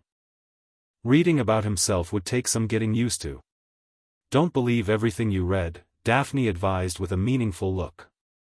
Authors tend to embellish when they lack first-hand accounts. Hermione looked momentarily taken aback by this challenge to the authority of books, but recovered quickly. That's a fair point. Primary sources are always preferable. Perhaps you could correct any inaccuracies, Harry? I'd have to read them first, Harry replied diplomatically. But right now, let's find Neville's toad. They continued their search, eventually locating Trevor in the hands of a prefect who had found him in the luggage compartment. By the time they returned to their compartment, the lunch trolley had already passed, but another unexpected visitor awaited them, the youngest red-headed boy from the family that had helped Harry at the barrier. Is it true? He asked as they entered. They're saying all down the train that Harry Potter's in this compartment. So it's you, is it? Yes, Harry confirmed, assessing the boy with interest. The Greengrasses had mentioned the Weasley family as prominent Dumbledore supporters, staunchly opposed to dark magic but considered blood traitors by traditionalist purebloods for their muggle-friendly attitudes. Oh, well, I'm Ron Weasley, he said, then nodded awkwardly toward Daphne. And you are? Daphne Greengrass, she replied coolly, noting his reaction to her surname. The slight narrowing of his eyes suggested recognition, and wariness. An awkward silence followed as Ron seemed to debate whether to stay. Curiosity about Harry apparently won out over whatever he'd heard about the Greengrass family, because he took a seat, though he positioned himself closer to Harry than to Daphne. Are all your family wizards? Harry asked, deliberately breaking the ice. Yes, I think so, said Ron. I think Mum's got a second cousin who's an accountant, but we never talk about him. So you must know loads of magic already. Ron's wariness melted somewhat at Harry's interest. Not really. Mom and Dad don't let us practice at home. That's standard for most families, Daphne interjected smoothly. Though some traditional households begin non-wand magical theory earlier. Ron shot her a suspicious glance. Yeah, well, not everyone has private tutors, do they? Before Daphne could respond, Harry jumped in. I wish I'd had any kind of preparation. I didn't know anything about being a wizard or about my parents or Voldemort, Ron gasped. What? Harry asked. You said you know whose name, said Ron, sounding both shocked and impressed.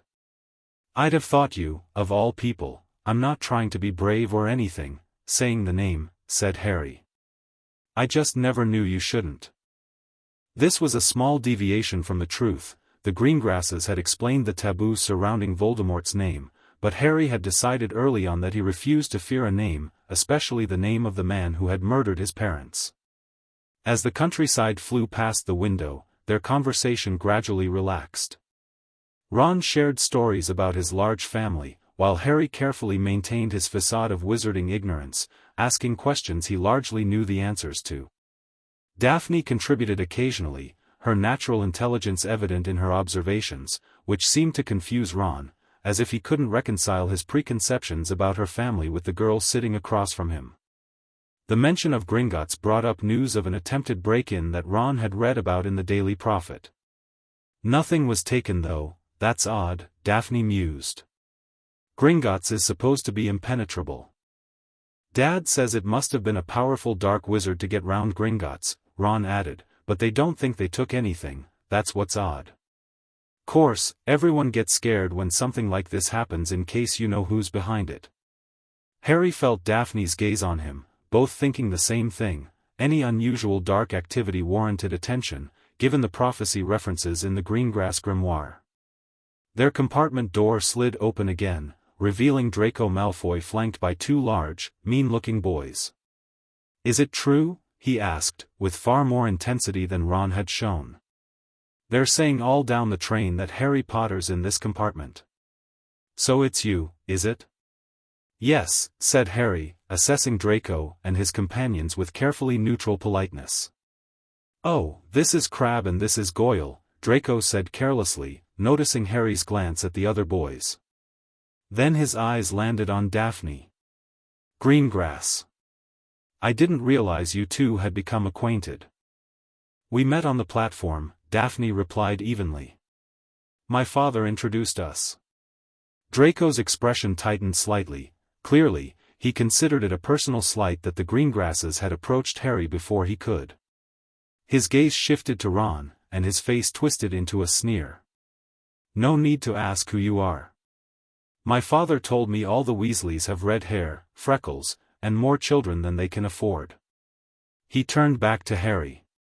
You'll soon find out some wizarding families are much better than others, Potter. You don't want to go making friends with the wrong sort. I can help you there. He held out his hand to shake Harry's, but Harry didn't take it. I think I can tell who the wrong sort are for myself, thanks, he said coolly. Draco Malfoy didn't go red, but a pink tinge appeared in his pale cheeks. I'd be careful if I were you, Potter, he said slowly. Unless you're a bit politer you'll go the same way as your parents. They didn't know what was good for them either. You hang around with riffraff like the Weasleys, and it'll rub off on you. Both Harry and Ron stood up. Ron's face was as red as his hair, but Harry maintained the calm demeanor he'd practiced with the Greengrasses for situations exactly like this. Say that again, Harry said, his voice quiet but carrying an edge that made Malfoy step back. Oh, you're going to fight us, are you? Malfoy sneered, but his bravado sounded hollow. Not unless you're foolish enough to start something on the Hogwarts Express, Daphne cut in smoothly, standing beside Harry. I'm sure the prefects would be fascinated to witness the heir of House Malfoy brawling in the corridor before we even reach the school. Malfoy's eyes darted between them, clearly weighing his options. The Greengrass name carried weight in pure-blood circles, not as wealthy as the Malfoys, perhaps, but older and with connections that commanded respect. "We'll continue this discussion later, Potter," he finally said. "When you have better company." With a last contemptuous look at Ron, he left, Crabbe and Goyle trailing behind him. As they sat back down, Ron stared at Daphne with newfound confusion. "Did you just help us against Malfoy?" "I helped prevent a pointless confrontation," Daphne corrected. "Slytherin doesn't equal Dark Wizard, Weasley, despite what you might have heard." "You think you'll be in Slytherin, then?" Ron asked, unable to keep the distrust from his voice. "My family has been in Slytherin for 12 generations, Daphne replied evenly. "So yes, I expect I will be." Ron turned to Harry, clearly uncomfortable. "You're not thinking of Slytherin, are you, Harry?" Harry shrugged, exchanging a brief glance with Daphne. "I don't know enough about the houses to have a preference yet. My parents were in Gryffindor, so maybe there." "That's the best house," Ron said with obvious relief. "Better than slimy Slytherin, anyway." Daphne arched an eyebrow but said nothing, and Harry felt a surge of respect for her restraint. Their bond pulsed gently between them, a subtle reminder of their connection transcending house boundaries. The rest of the journey passed in a mixture of tense politeness and moments of genuine camaraderie as they donned their school robes and prepared for arrival. When the train finally slowed to a stop at Hogsmeade Station, Harry felt the first real flutter of nerves. This was it, the beginning of their official wizarding education and the true test of their ability to navigate their bond in public. Hagrid's familiar figure loomed over the platform, calling for first-years to follow him to the traditional boat crossing. Harry, Daphne, Ron, and Neville claimed one boat, while Hermione joined another group. As they glided across the Black Lake, Hogwarts Castle came into view, its windows sparkling against the starry sky. "It's even more magnificent than Father described," Daphne whispered, momentarily dropping her composed facade in genuine wonder. Harry nodded, equally awestruck. For all the Greengrass's descriptions, nothing had prepared him for the reality of Hogwarts, the ancient stone battlements, the soaring towers, the sheer magical presence of the castle reaching out to welcome them. Professor McGonagall met them in the entrance hall, her stern expression and precise movements exactly as the Greengrasses had described. After a brief explanation of the house system and sorting ceremony, she led them into the Great Hall, where hundreds of students watched their procession between the long house tables. The Sorting Hat song confirmed what Harry already knew about the four houses, though he noticed it emphasized unity among them, something often overlooked in modern house rivalries, according to Mr. Greengrass. As the sorting began, Harry watched students being assigned to their houses with growing anticipation. When Greengrass, Daphne, was called, she stepped forward with perfect composure, sitting gracefully on the stool. The hat had barely touched her head when it shouted, "Slytherin." Daphne removed the hat with a small, satisfied smile and proceeded to the table decorated in green and silver, where she was greeted with polite applause. The sorting continued, with Hermione and Neville both becoming Gryffindors, much to Ron's obvious approval. Draco Malfoy's sorting was as quick as Daphne's, another instant Slytherin. Finally, McGonagall called, "Potter, Harry." Whispers broke out across the hall as Harry stepped forward. "Potter, did she say? The Harry Potter?" The last thing Harry saw before the hat dropped over his eyes was Daphne watching him intently from the Slytherin table, her expression carefully neutral but her eyes communicating silent support through their bond. Said a small voice in his ear. "Difficult. Very difficult. Plenty of courage, I see. Not a bad mind either. There's talent, oh my goodness, yes, and a nice thirst to prove yourself, now that's interesting. And what's this? A recognition bond, how extraordinary. I haven't seen one of those in centuries." Harry gripped the edges of the stool, thinking, "You can see the bond? I see everything in your head, dear boy. Including your connection to young Miss Greengrass. Most interesting, it certainly adds another dimension to your already complex sorting. Slytherin could help you achieve greatness, you know. It's all here in your head. I'm not opposed to Slytherin, Harry thought carefully. But I need to be where I can do the most good. Diplomatic answer, chuckled the Hat. The bond would certainly be easier to maintain if you were in the same house as Miss Greengrass. However, I sense that's not the only consideration. Harry thought about the Greengrass's counsel regarding his parents' legacy, about Dumbledore's apparent expectations, about the political implications of the boy who lived being sorted into Slytherin. I see you've been well prepared for this moment, the Hat observed. Unusual for one raised by Muggles, but then, your circumstances have been unusual from the start, haven't they? Very well, if you're certain, better be Gryffindor. The last word was shouted to the entire hall. The Gryffindor table erupted in wild cheers, with the Weasley twins yelling, "We got Potter! We got Potter!" As Harry removed the hat, he caught Daphne's eye across the hall. She gave him a tiny nod of understanding. This was what they'd expected, after all. Harry joined the Gryffindor table to enthusiastic welcomes. From his new vantage point, he could see the high table properly. Hagrid gave him a thumbs up, while at the center sat Albus Dumbledore, instantly recognizable from his chocolate frog card. The headmaster's eyes twinkled behind half-moon spectacles as he gazed at Harry with obvious interest. The remaining students were sorted, with Ron joining Harry in Gryffindor as expected. After Dumbledore's brief, eccentric welcome, nitwit. Blubber. Oddment. Tweak, the feast appeared on golden plates, and conversation flowed around the Gryffindor table. "I'm half and half," said Seamus Finnegan. "Me dad's a Muggle. Ma'am didn't tell him she was a witch till after they were married. Bit of a nasty shock for him." The others laughed, and Neville shared his family's fears that he might not have enough magic to attend Hogwarts. Harry listened with interest, maintaining his role as a newcomer to magical society while stealing occasional glances toward the Slytherin table.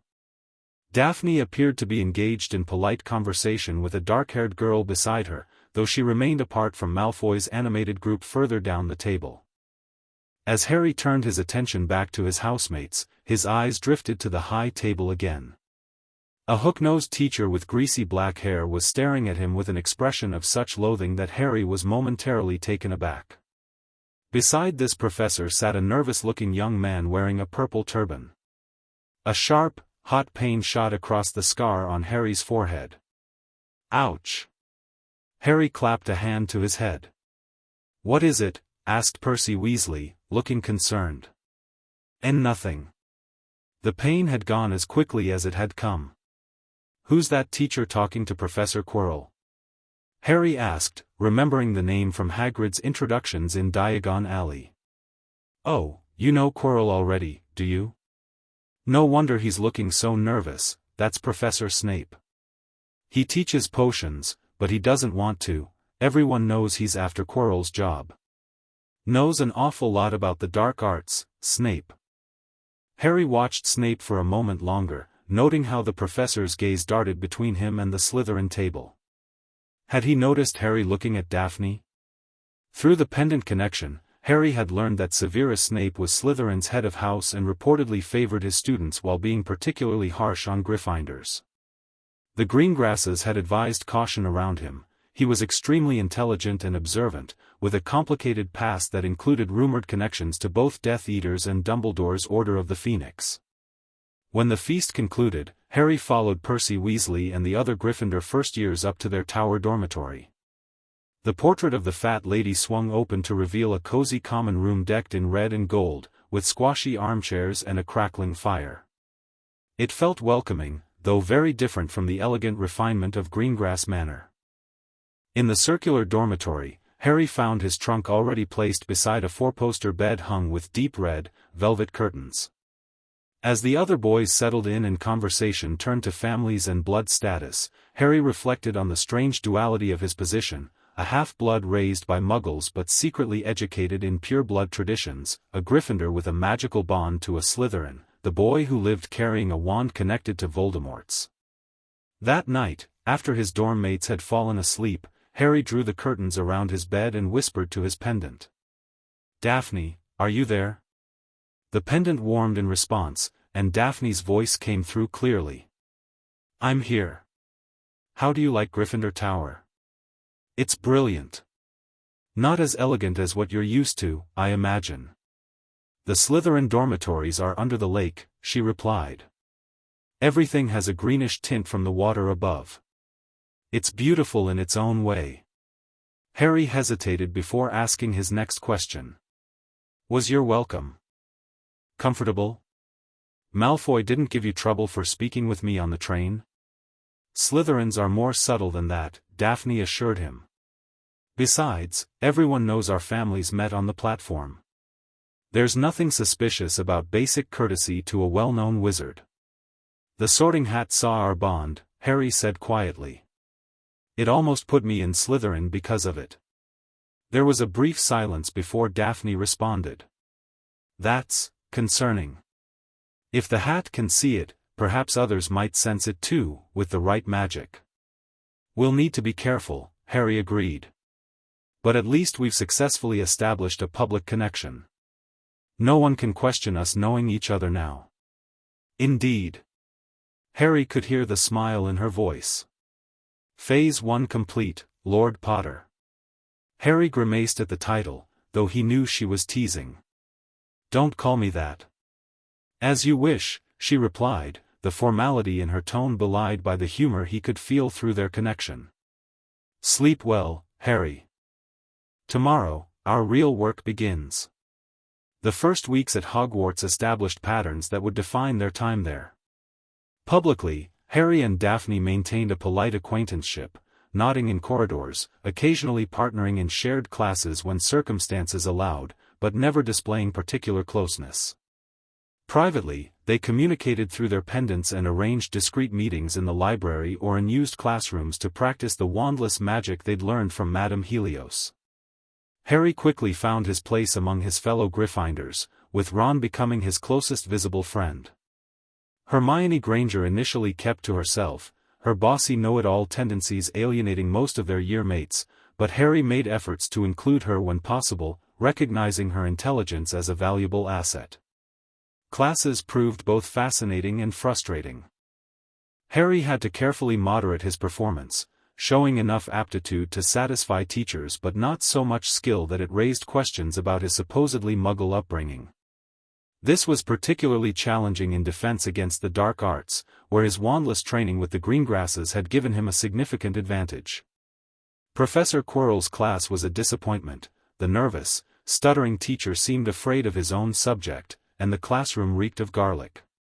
More troublingly, Harry's scar often prickled painfully during these lessons, a phenomenon he discussed with Daphne during one of their clandestine meetings in an abandoned classroom on the 4th floor.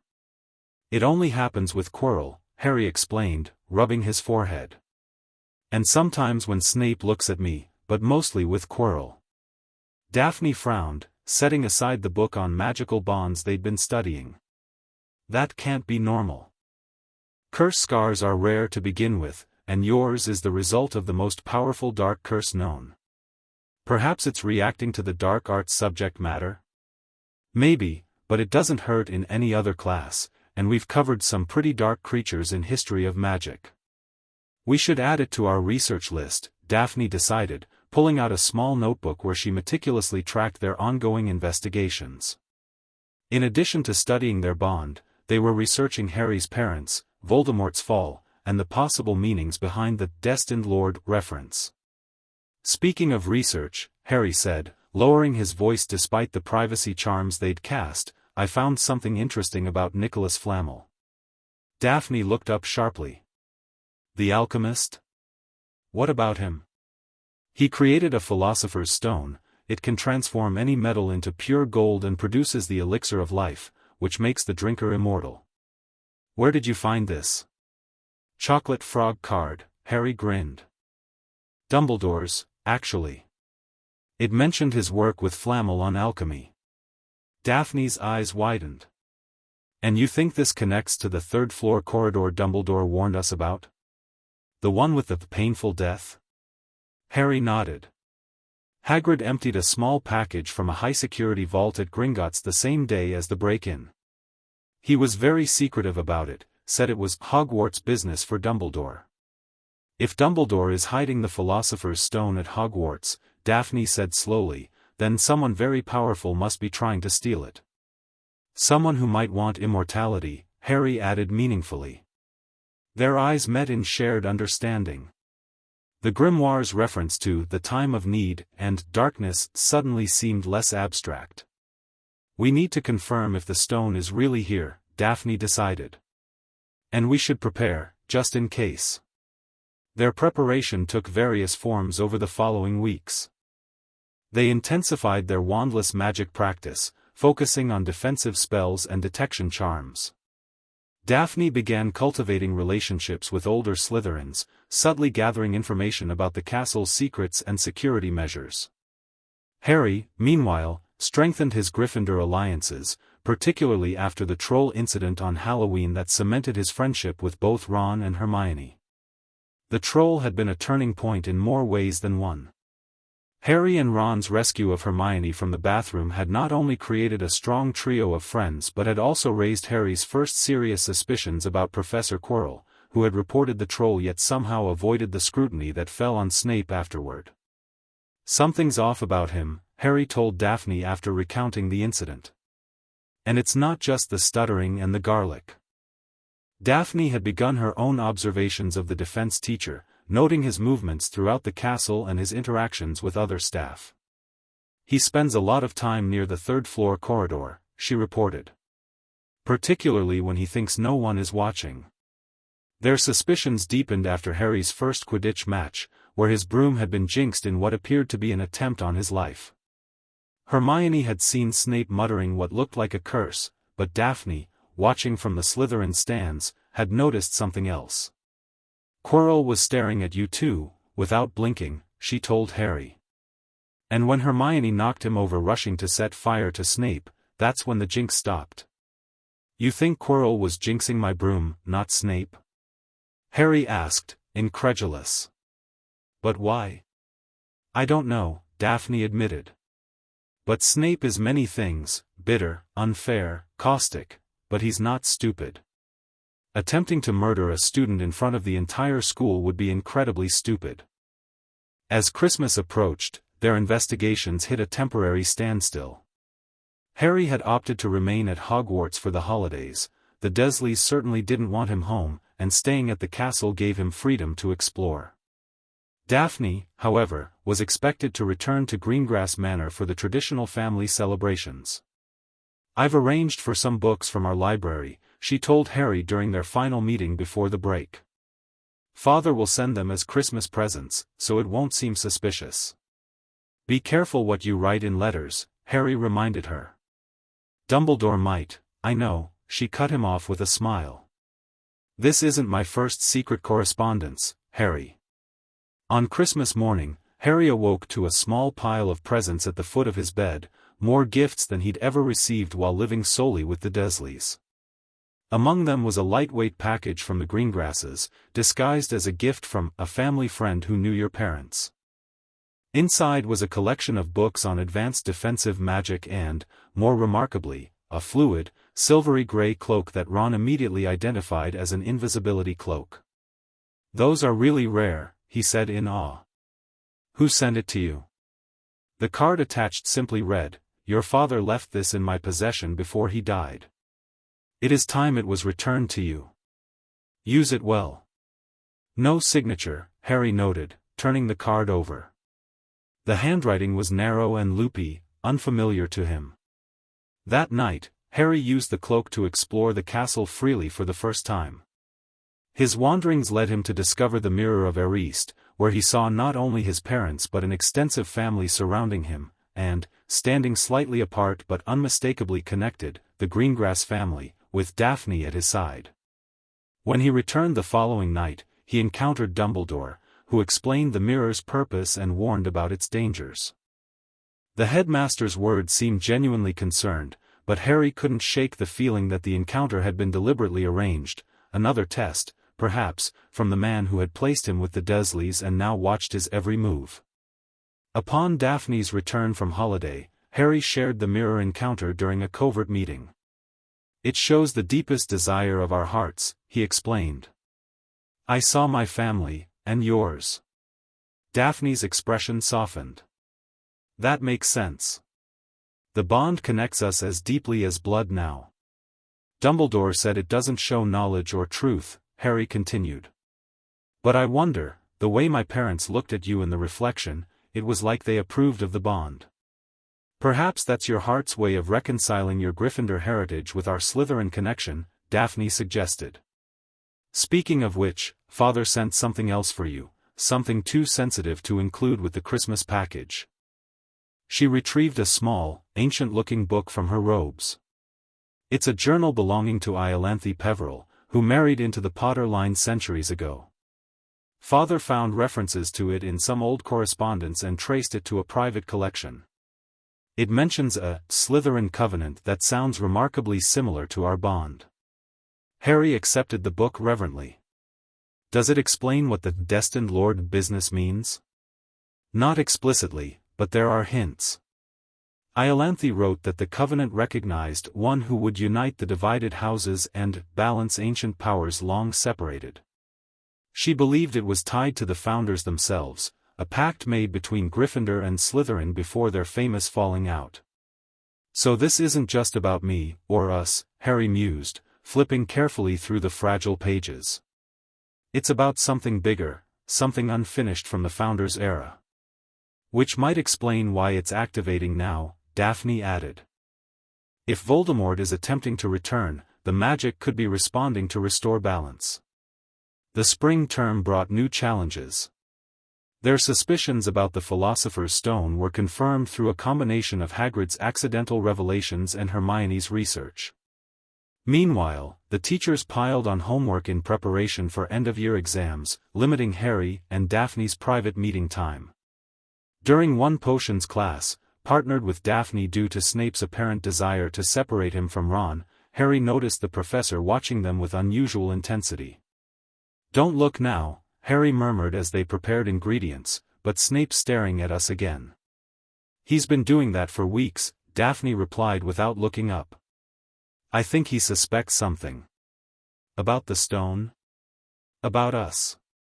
I overheard him questioning Professor Flitwick about interhouse study partnerships. Very specific questions about historical precedents involving Slytherin and Gryffindor students." Harry nearly sliced his finger along with the dandelion root. "That's concerning." "Indeed. We should limit our interactions for a while, stay with our respective house groups more visibly." This proved more difficult than anticipated when Hagrid acquired a dragon egg, leading to a series of events that landed Harry, Hermione, and Neville in detention, along with Draco Malfoy, who had attempted to catch them smuggling the illegal dragon out of the castle. The detention took them into the Forbidden Forest with Hagrid, searching for an injured unicorn. Split into two groups, Harry found himself paired with Malfoy, following a trail of silvery unicorn blood deep into the woods.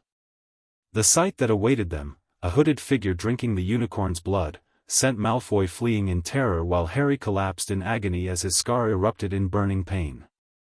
He was saved by the centaur Firenze, who carried him to safety and offered cryptic warnings about the unicorn blood's purpose. Only one who has nothing to lose, and everything to gain, would commit such a crime. The blood of a unicorn will keep you alive, even if you are an inch from death, but at a terrible price. When Harry recounted the incident to Daphne the next day, her face paled. Unicorn blood as a temporary measure while seeking the Philosopher's Stone. "Harry, this can only be Voldemort." "But how?" Harry demanded. "He's supposed to be gone, powerless." "Father always said he wasn't truly destroyed," Daphne reminded him. "Just reduced to something less than human. If he's here, at Hogwarts, he must be working through someone else," Harry realized. "Someone with access to the castle." Their eyes met, the same name on both their minds, Quirrell. The pieces fell into place rapidly after that. Quirrell's unusual behavior, his proximity to the third-floor corridor, the timing of the troll incident as a likely diversion, and the painful reactions of Harry's scar in the professor's presence. But before they could decide how to proceed, events accelerated beyond their control. Dumbledore was called away to London on urgent ministry business. The same night, Harry's scar blazed with pain more intense than ever before. "It's happening tonight," he told Ron and Hermione. "Quirrell's going after the stone tonight." Despite their protests, Harry was determined to reach the stone first. When Ron and Hermione insisted on accompanying him, he relented, but secretly activated his pendant to alert Daphne. "I need backup," he whispered when she responded. "Not directly with us, but as a second line of defense. If we fail to stop Quirrell, you need to get word to Dumbledore or McGonagall immediately." The journey past the third-floor corridor's obstacles tested each of them. Hermione's logic solved Snape's potion puzzle, but only enough potion remained for one person to continue forward. Harry sent Ron and Hermione back, knowing Daphne would be monitoring from a concealed position nearby. What he found in the final chamber confirmed their worst suspicions. Quirrell, not Snape, was the one serving Voldemort. More horrifyingly, Voldemort himself was physically present, his face grafted to the back of Quirrell's head beneath the purple turban. The confrontation that followed pushed Harry beyond his limits. Drawing on his wandless training with Daphne and Madame Helios, he managed to keep Quirrell at bay momentarily, but it was his mother's lingering protection that ultimately saved him. Quirrell couldn't touch Harry's skin without suffering agonizing burns. In a desperate final struggle, Harry pressed his hands to Quirrell's face, focusing all his will into the contact. The pain in his scar reached unbearable heights as Quirrell screamed and Voldemort's spirit raged. Just before consciousness fled, Harry glimpsed a shimmer of movement at the chamber entrance, a momentary distortion that suggested an invisible observer.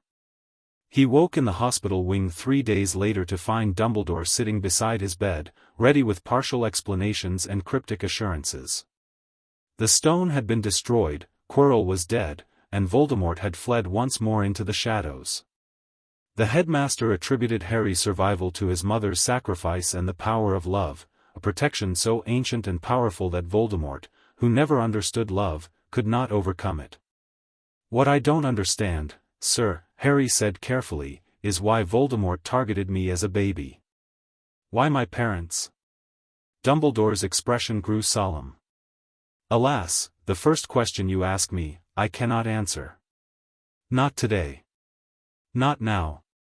You will know, one day, when you are ready." This half-answer confirmed what the Greengrasses had long suspected. Dumbledore was withholding critical information, doling it out according to some master plan of his own devising. Harry spent several days recovering in the hospital wing, receiving visitors including Ron, Hermione, and Hagrid. Daphne couldn't visit openly without raising questions, but she sent a formal get-well card with the Greengrass seal, maintaining their public facade of polite acquaintanceship. Through their pendant connection, however, she confirmed what Harry had suspected. She had followed them under a disillusionment charm, ready to intervene if necessary. "I was outside the final chamber," she explained. "I couldn't enter without the potion, but I sent a Patronus message to McGonagall the moment I heard Quirrell confessing. That's why Dumbledore returned so quickly." At the end of your feast, Slytherin's decorations adorned the Great Hall. They had won the House Cup, largely thanks to their Quidditch victories and Professor Snape's generous point awarding to his own house. However, Dumbledore had last-minute points to award, 50 each to Ron and Hermione, 60 to Harry for their roles in protecting the stone, and 10 to Neville for standing up to his friends. Which means, Dumbledore called over the storm of applause from Gryffindor, Hufflepuff, and Ravenclaw tables. "We need a little change of decoration." With a clap of his hands, the green and silver decorations became scarlet and gold as Gryffindor claimed the House Cup. Amid the celebration, Harry glanced toward the Slytherin table. Most faces showed disappointment or outright anger at the last-minute reversal, but Daphne's expression remained neutral. When their eyes met briefly, he felt a pulse of understanding through their bond. Dumbledore's actions had been deliberate, perhaps even calculated to drive deeper wedges between the houses. He's testing me, Harry realized, the thought settling with uncomfortable clarity. Watching how I navigate between Gryffindor and Slytherin. As the Hogwarts Express carried them back to London, Harry, Ron, and Hermione shared a compartment, discussing plans for the summer. Daphne passed by their door at one point, exchanging a polite nod with Harry, a gesture that drew a slight frown from Ron, who still harbored suspicions about any Slytherin. "She's not like Malfoy," Harry said defensively when Ron muttered something unflattering after she'd gone. "Maybe not," Ron conceded reluctantly, "but still, a Greengrass in Slytherin, my dad says that family's been playing both sides for centuries." "Maybe that's the smart approach," Harry replied, thinking of the coming conflict and how the wizarding world's rigid house divisions left them vulnerable to Voldemort's divide-and-conquer tactics. As the train pulled into King's Cross, Harry prepared himself for the return to Privet Drive. The Dursleys remained unaware of his magical education with the Greengrasses, believing his monthly absences were part of a special school program. This summer would continue the pattern, with regular visits to Greengrass Manor disguised as educational outings. On the platform, Harry said goodbye to Ron and Hermione, promising to write. As the crowd of departing students thinned, he spotted Daphne standing with her parents and Astoria near the barrier. With one last look to ensure none of his Gryffindor friends were watching, he approached them. "Mr. and Mrs. Greengrass," he greeted them formally. "Mr. Potter," Sebastian Greengrass replied with a slight bow. "We were pleased to hear of your recovery following the incident at the end of term." "Thank you, sir." Harry turned to Daphne.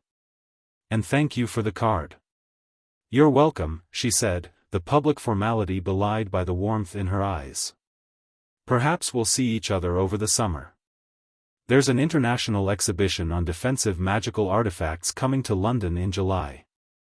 "I'd like that," Harry replied, understanding the coded message. Their next meeting was scheduled for July, likely with expanded training given the confirmation of Voldemort's continued existence. As he turned to leave, Astoria, now 3.5 and precociously verbal, tugged at his sleeve. "Harry, come home soon," she said with childish directness. "Daphne misses you when you're gone." Mrs. Greengrass quickly shushed her younger daughter, but not before Harry caught Daphne's slight blush.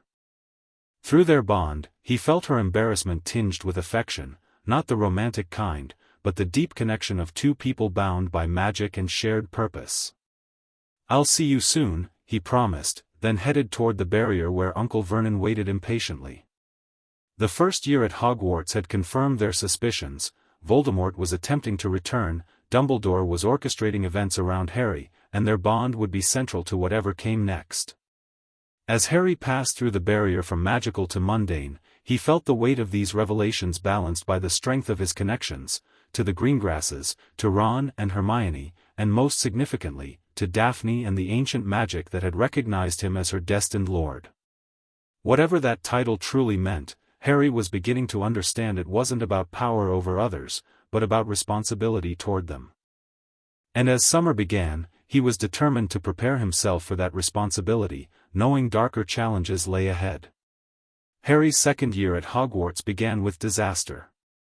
The Dursleys' dinner party was ruined by the appearance of a house elf named Dobby, who warned Harry not to return to Hogwarts due to a terrible plot.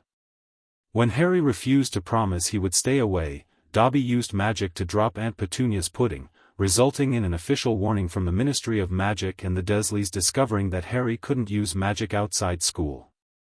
The subsequent punishment, being locked in his room with bars on the window, prevented Harry from attending his scheduled meeting with the Greengrasses. Fortunately, the Weasleys came to his rescue in their flying car, and Harry spent the remainder of the summer at the Burrow. Through pendant communication, Harry updated Daphne on the house elf's warning.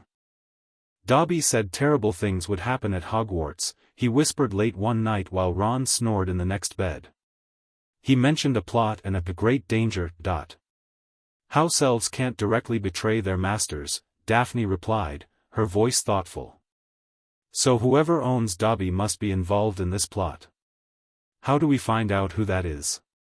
I'll make inquiries. House elf ownership is registered with the Department for the Regulation and Control of Magical Creatures. Father has contacts there. The trip to Diagon Alley for school supplies brought another concerning development: Lucius Malfoy's confrontation with Arthur Weasley at Flourish and Blots, and Harry's observation of Malfoy slipping something into Ginny Weasley's cauldron during the altercation. It could be nothing, Harry told Daphne through the pendant that night. But Malfoy Sr. was acting strange, and Dobby appeared right after Draco visited our neighborhood. That would make sense, Daphne agreed. The Malfoys are known for treating their house elves poorly, and they certainly have the dark connections to orchestrate something dangerous. On September 1st, Harry and Ron found themselves unable to pass through the barrier to platform 9 3/4, resulting in their ill-fated decision to fly the Weasley car to Hogwarts. Their crash landing and narrow escape from expulsion became instant school legend, though Harry found Professor Snape's fury particularly unsettling. He wasn't just angry, Harry told Daphne during their first secret meeting of the term. He was gleeful at the prospect of getting me expelled. Daphne frowned. That's concerning. Snape's dislike of you has always seemed personal, beyond normal house rivalry. Dumbledore must trust him for some reason, Harry mused. But I don't think we should. Their second year brought new challenges to maintaining their bond. Harry's unwanted celebrity had increased after the events with the Philosopher's Stone, making it harder to move about the castle unnoticed.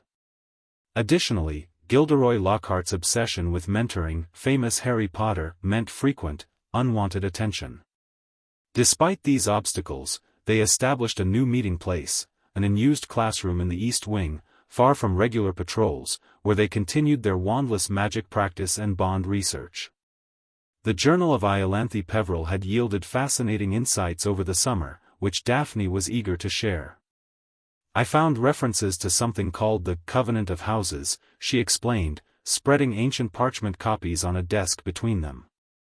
Apparently, Godric Gryffindor and Salazar Slytherin created a magical pact before their falling out, a means to eventually reconcile their houses through chosen representatives. And you think that's us? Harry asked skeptically. I'm hardly a typical Gryffindor. That may be precisely the point, Daphne countered. The Covenant doesn't seek to reinforce the differences between houses, but to transcend them. You have Slytherin qualities, the Sorting Hat confirmed that, and I. She hesitated. I sometimes wonder if I have more Gryffindor in me than I'd care to admit. Harry smiled at this admission. Bold of you to say so. Don't push your luck, Potter, she retorted, but her eyes sparkled with amusement. Their research was interrupted by the first attack. Mrs. Norris found petrified beside a chilling message: the Chamber of Secrets has been opened. Enemies of the heir, beware. Harry's unfortunate presence at the scene made him the immediate suspect in many students' minds, particularly when rumors of his Parseltongue ability spread following the disaster at the dueling club. You can talk to snakes? Daphne asked when he told her, her expression more intrigued than alarmed. That's significant, given our bond's connection to Slytherin. Everyone else thinks it means I'm the heir of Slytherin, Harry said glumly. Even some Gryffindors are avoiding me now. Daphne tapped her fingers thoughtfully on the desk. Parseltongue is hereditary, but it's not exclusively a Slytherin trait worldwide. Still, in Britain, it's strongly associated with Salazar's bloodline. She fixed Harry with a penetrating look. Could you actually be related to Slytherin? I don't see how, Harry replied. My dad's family were Gryffindors for generations, and my mum was Muggle-born. We should explore this anyway, Daphne decided. Father can access the genealogical records at the ministry. If there's a connection, we need to know about it. As the attacks continued, Colin Creevey, Justin Finch-Fletchley, nearly headless Nick, the atmosphere at Hogwarts grew increasingly tense. The heir of Slytherin became the only topic of conversation, with suspicion falling heavily on Harry due to his Parseltongue revelation. Meanwhile, Harry, Ron, and Hermione pursued their own investigation, convinced that Draco Malfoy was the culprit. It's not Draco, Daphne informed Harry flatly when he shared their suspicions. He's been strutting around our common room, pleased about the attacks, but he's clearly as ignorant as everyone else about who's behind them. How can you be sure? Because he asked me if I thought you could be the heir, Daphne replied with a hint of amusement. He's trying to build support against you within Slytherin House. If he were the heir himself, he'd be taking credit, at least privately among trusted purebloods. The Polyjuice plan that Harry, Ron, and Hermione had concocted to infiltrate Slytherin seemed less useful with this information, but they proceeded anyway, partly to confirm Daphne's assessment and partly because Hermione had already stolen the necessary ingredients from Snape's stores. On Christmas Day, the potion ready, Harry and Ron transformed into Crabbe and Goyle while Hermione's partial transformation into a cat forced her to remain behind. Their infiltration of the Slytherin common room confirmed exactly what Daphne had told Harry. Malfoy knew nothing about the chamber or its heir, though he clearly approved of the attacks on Muggleborns. Told you so, Daphne said when Harry reported back. Though I'm impressed you managed the Polyjuice potion. That's well beyond second-year abilities. It was mostly Hermione, Harry admitted. She's brilliant with that sort of thing. Granger, Daphne nodded thoughtfully. Yes, she has quite the reputation among Ravenclaws. You choose your friends well, Harry. The discovery of Tom Riddle's diary among Moaning Myrtle's flooded bathroom belongings provided the next critical clue. The blank journal, which wrote back when Harry wrote in it, showed him a memory of Riddle catching the supposed opener of the chamber 50 years earlier, Hagrid, with his dangerous pet Acromantula. I don't believe it, Harry told Daphne after sharing the diary's revelation. Hagrid loves creatures, but he'd never set one loose to attack students. I agree, it seems unlikely, Daphne said. More importantly, Acromantulas don't petrify their victims, they eat them. Whatever's attacking students now is something different. So Riddle was wrong? Or lying? Possibly both, Daphne mused. Magical objects that think for themselves can't be trusted, Harry. I'm concerned about this diary. You should be careful with it. Her warning proved prescient when the diary was stolen from Harry's dormitory shortly afterward. Weeks later, the final pieces fell into place with horrifying clarity. Hermione and a Ravenclaw prefect were found petrified near the library, clutching a mirror. In Hermione's hand was a crumpled page about basilisks, with the word "pipes" scribbled in the margin. A basilisk, Daphne breathed when Harry showed her the page during an urgent meeting. That explains everything, the petrifications instead of deaths, the spiders fleeing the castle, your ability to hear it moving through the walls. I hear it because I'm a Parselmouth, Harry realized. It's a giant snake. And the entrance must be in Moaning Myrtle's bathroom, Daphne continued, excitement building in her voice. She was the student who died 50 years ago. If she was killed by the basilisk directly, rather than just seeing its reflection. Their breakthrough was interrupted by the announcement that Ginny Weasley had been taken into the chamber itself. When the teachers dispersed to search the school, Harry and Daphne made a fateful decision. We know where the entrance is, Harry said. We have to try to save her. Daphne nodded grimly. I'll come with you. No, Harry protested. It's too dangerous. The bond gives us strength together, she reminded him. And I can help with the Parseltongue. There are old Slytherin family records of phonetic approximations for basic snake commands. Unable to argue with her logic, Harry reluctantly agreed. They decided Harry would collect Ron and head to Myrtle's bathroom, while Daphne would meet them there after retrieving something from the Slytherin dormitories. Their plans went awry when they encountered Lockhart, whom the teachers had assigned to enter the chamber. Recognizing his fraudulence, Harry and Ron forced him at one point to accompany them to Myrtle's bathroom, where Daphne was waiting with a small cloth bag. Greengrass? Ron exclaimed in confusion. What are you doing here? Helping, she replied calmly, then turned to Harry. I brought these. She opened the bag to reveal a collection of small, polished mirrors. For looking around corners. Basilisk eyes are only fatal when viewed directly. Ron's suspicion visibly warred with grudging respect for her preparation. How do you know about the chamber? Harry told me, Daphne said simply. We've been researching together. Before Ron could respond, Harry approached the sink where Myrtle had directed them. Finding a tiny snake scratched on one of the copper taps, he focused on it and hissed, "Open." The sink receded into the floor, revealing a large pipe descending into darkness. With grim determination, the unlikely group entered the Chamber of Secrets, Harry leading, followed by Ron prodding the reluctant Lockhart, with Daphne bringing up the rear, mirrors at the ready. The journey through the underground tunnels led to Lockhart attempting to obliviate them and escape, resulting in Ron's wand backfiring and causing a cave-in that separated Harry from the others. With no choice but to continue alone, Harry pressed forward to a circular door emblazoned with serpents. "Open," he commanded again in Parseltongue, and the snakes parted as the wall cracked open.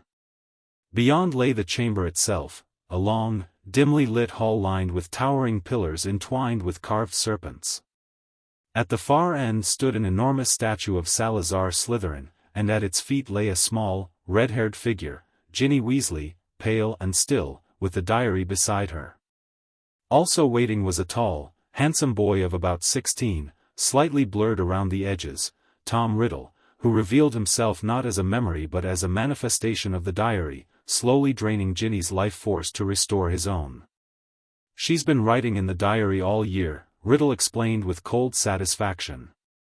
"Pouring out her soul to me, telling me all her pitiful worries and fears. I grew stronger on a diet of her deepest secrets, strong enough to start feeding Miss Weasley a few of my own secrets, to start pouring a little of my soul back into her." With mounting horror, Harry realized who stood before him as Riddle rearranged the letters of his name in fiery script. Tom Marvolo Riddle became "I am Lord Voldemort." "You see," he whispered. "It was a name I was already using at Hogwarts, to my most intimate friends only, of course. Did you think I was going to use my filthy Muggle father's name forever? I, in whose veins runs the blood of Salazar Slytherin himself, through my mother's side?" Riddle's revelation confirmed Daphne's suspicions about Harry's Parseltongue ability, not hereditary, but transferred somehow during Voldemort's attack. As Riddle continued monologuing about his plans and Harry's mother's sacrifice, Harry became aware of movement behind one of the columns, a flash of blonde hair quickly concealed. Daphne had found another way into the chamber. With renewed determination to keep Riddle's attention focused on himself, Harry engaged the young Voldemort in conversation, questioning how he had survived the killing curse as a baby. Riddle's frustration at this mystery grew, until finally he tired of talking. "Now, Harry, I'm going to teach you a little lesson. Let's match the powers of Lord Voldemort, heir of Salazar Slytherin, against famous Harry Potter." He turned to the statue and hissed in Parseltongue, "Speak to me, Slytherin, greatest of the Hogwarts Four." The statue's mouth opened, revealing a dark tunnel from which emerged the basilisk, an enormous serpent that hit the stone floor with a thunderous impact. Harry closed his eyes and ran blindly as Riddle commanded the monster to kill him. A piercing cry echoed through the chamber as Fawkes, Dumbledore's phoenix, soared in carrying the Sorting Hat, which it dropped at Harry's feet before attacking the basilisk's eyes. With the immediate threat of the basilisk's gaze neutralized, Harry opened his eyes to see Fawkes blinding the great snake. "No!" Riddle screamed. "Leave the bird! Leave the bird! The boy is behind you. You can still smell him. Kill him." As the basilisk lunged blindly toward Harry, a voice rang out from behind a column, Daphne, speaking in halting, practiced Parseltongue syllables.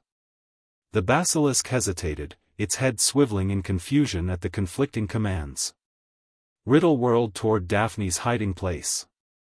"Who dares?" he snarled, raising Ginny's wand. "Avada," Harry didn't think, he reacted. Their months of wandless magic practice with Madame Helios activated as he thrust out his hand, releasing a powerful burst of raw magic that knocked Riddle backward, interrupting the killing curse. In that moment of distraction, Harry grabbed the Sorting Hat, feeling something hard materialize inside it, a gleaming silver sword with rubies the size of eggs embedded in the hilt. As the basilisk recovered and struck again, Harry raised the sword and drove it through the roof of the serpent's mouth, feeling a searing pain as one of its fangs sank into his arm. As the basilisk fell dead, Harry staggered back, the fang still embedded in his arm. Riddle laughed coldly, watching as the basilisk venom spread. With his remaining strength, Harry pulled the fang from his arm and, in a moment of desperate inspiration, plunged it into the heart of the diary.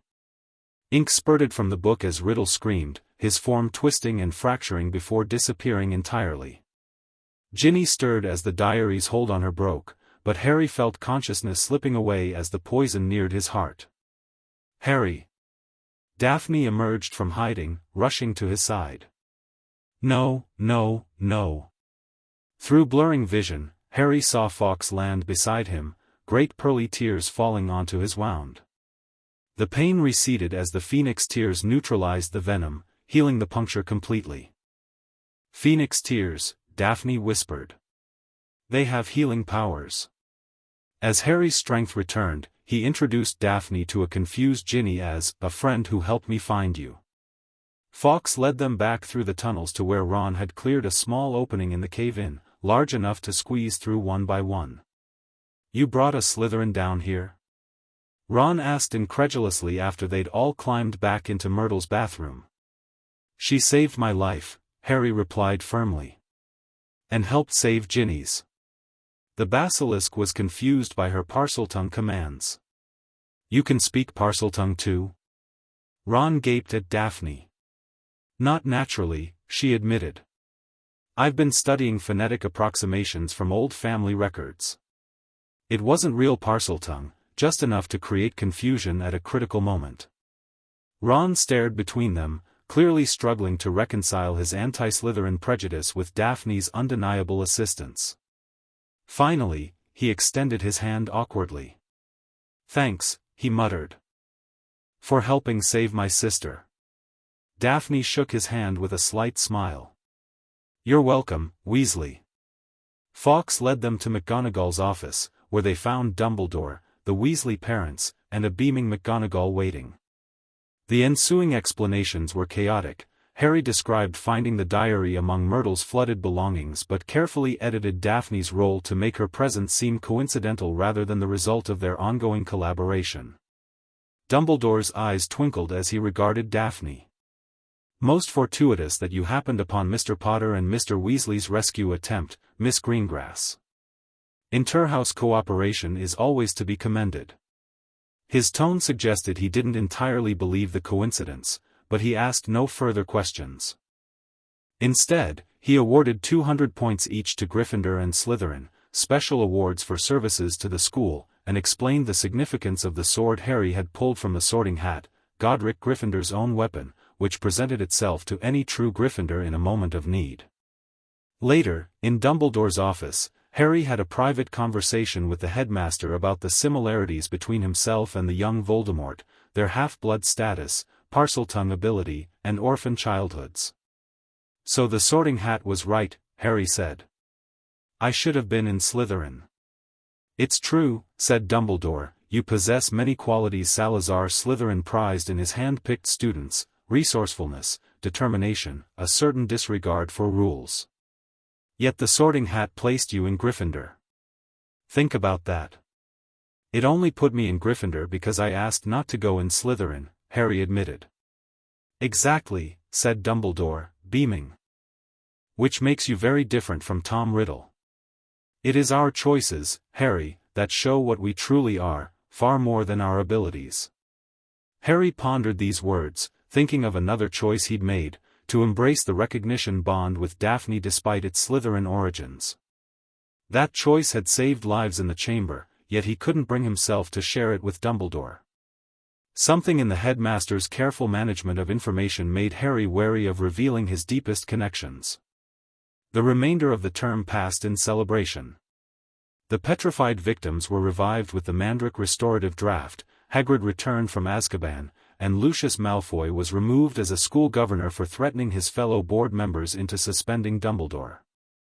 On the Hogwarts Express returning to London, Harry, Ron, and Hermione shared a compartment, discussing plans for the summer.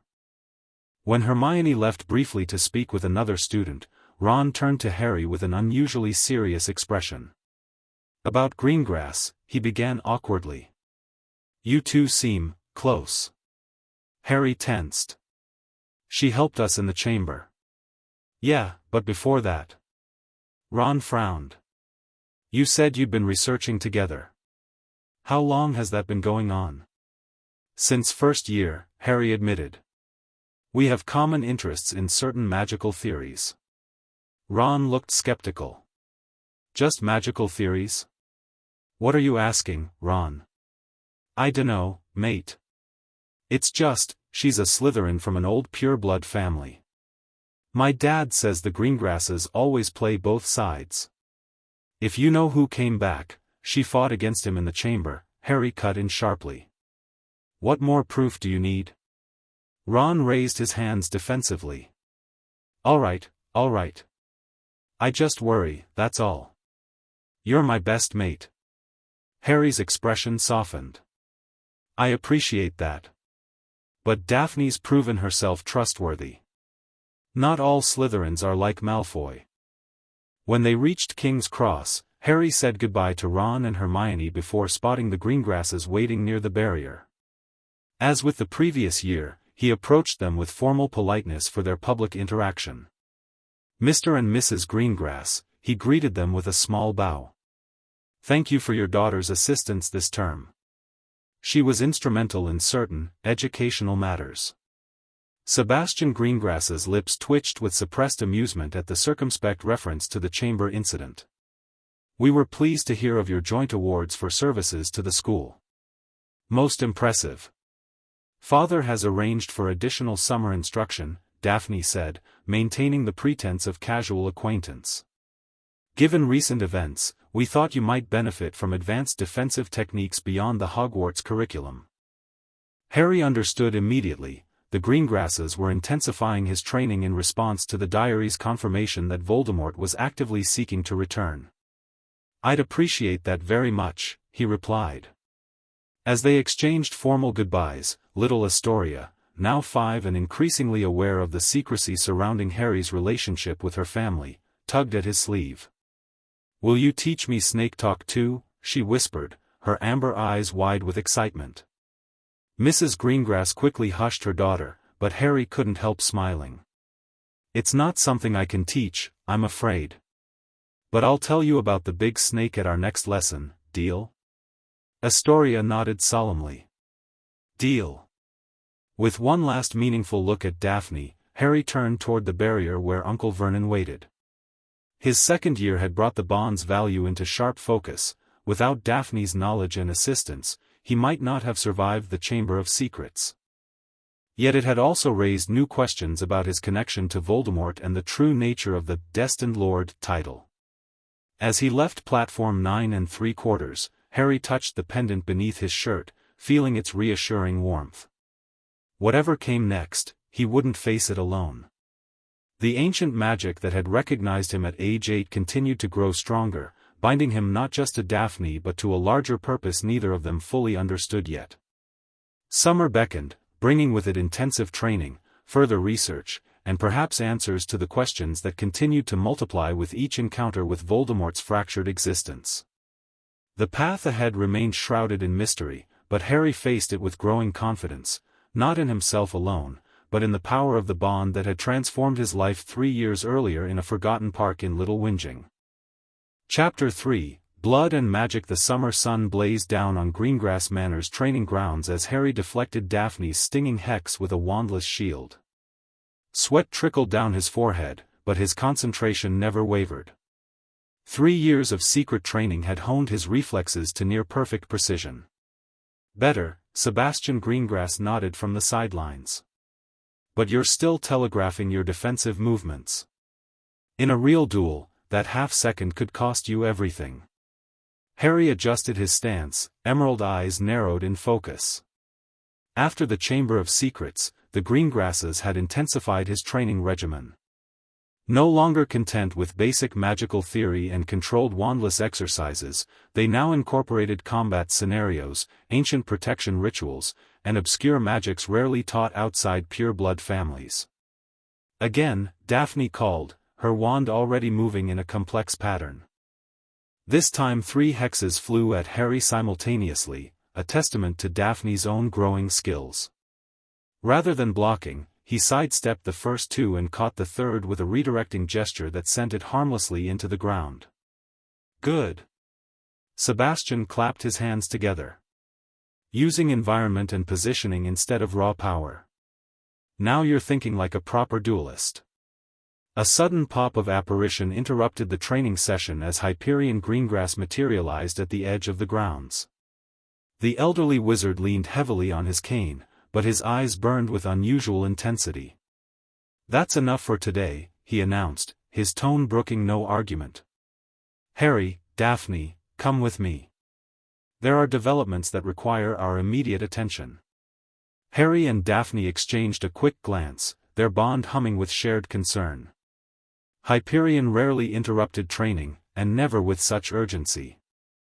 They followed the old wizard through the immaculate gardens and into the east wing of the manor, an area Harry had visited only twice before. Here resided the Greengrass family's most ancient artifacts and texts, protected by generations of blood wards and magical defenses.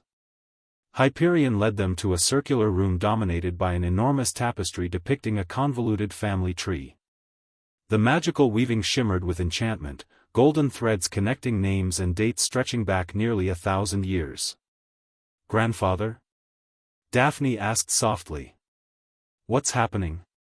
"Sirius Black has escaped from Azkaban," Hyperion replied, studying Harry's reaction carefully. "Who?"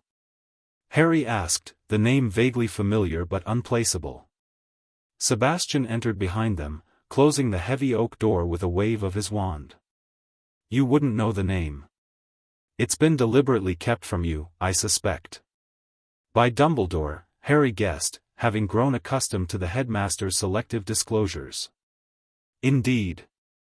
Hyperion gestured toward an ancient leather-bound tome open on a pedestal nearby. "Sirius Black was your father's best friend, his blood brother in all but name. He was also, allegedly, Lord Voldemort's most devoted follower." Harry felt as though the floor had dropped away beneath him. "My father's friend, worked for Voldemort?" "According to official ministry records, Black betrayed your parents' location to the Dark Lord, then murdered Peter Pettigrew, another friend, along with 12 Muggle bystanders the following day." Sebastian's face remained carefully neutral as he related these facts. "He was imprisoned without trial and has spent the last 12 years in Azkaban. Until yesterday. No one has ever escaped Azkaban before," Daphne added softly. "It's supposed to be impossible." Harry tried to process this information, his mind racing. "Why are you telling me this now? And what does it have to do with all this?" He gestured toward the family tapestry and ancient texts. Hyperion exchanged a significant look with his son. "Because, Harry, we believe Black's escape is directly connected to your bond with Daphne, and to the ancient magic that recognized you as her destined lord." "How could those possibly be related?" Harry demanded. "Because," Sebastian said quietly, "the Black family possesses its own version of the recognition magic. Different from ours, darker in many respects, but stemming from the same original source, the Covenant of Houses." Hyperion gestured toward the open book. "We've been researching since the chamber incident, trying to understand why the recognition bond activated after remaining dormant for centuries. What we've discovered suggests a far more complex situation than we initially believed." He turned to the tapestry, pointing to a faded emblem near the top, the same intertwined snake and lion that had appeared on Harry and Daphne's palms when they first touched. "This symbol represents an ancient pact between Godric Gryffindor and Salazar Slytherin, formed before their famous quarrel. Most historical accounts claim their disagreement centered solely on admitting Muggle-born students to Hogwarts, but that was merely the final breaking point. The true rift developed over something far more fundamental, the nature of magic itself." Harry stepped closer to the tapestry, drawn to the emblem that had changed his life. What do you mean? Gryffindor believed magical power should serve as a shield for the vulnerable, courage in service of protection. Slytherin believed power must be preserved and strengthened through careful bloodline management, ambition in service of advancement. Sebastian explained. Neither was entirely wrong, but their methods diverged dramatically. Before their final break, Hyperion continued, they created a magical covenant designed to one day reunite their philosophical approaches through chosen representatives of their bloodlines. The recognition magic was meant to identify these representatives when the wizarding world faced its greatest need. You think that's what happened with us? Daphne asked, her voice hushed. The magic recognized Harry as Gryffindor's heir and me as Slytherin's? Not precisely heirs, Sebastian corrected. More like, embodiments of their ideals. The magic seeks balance, not bloodline purity. That's why it's so significant that Harry, a half-blood with a foot in both magical and muggle worlds, was chosen rather than a pure-blood Gryffindor legacy. Harry frowned, trying to connect these revelations to the immediate issue. But what does any of this have to do with Sirius Black? Hyperion sighed heavily. The Black family descends from a lesser branch of Slytherin's line.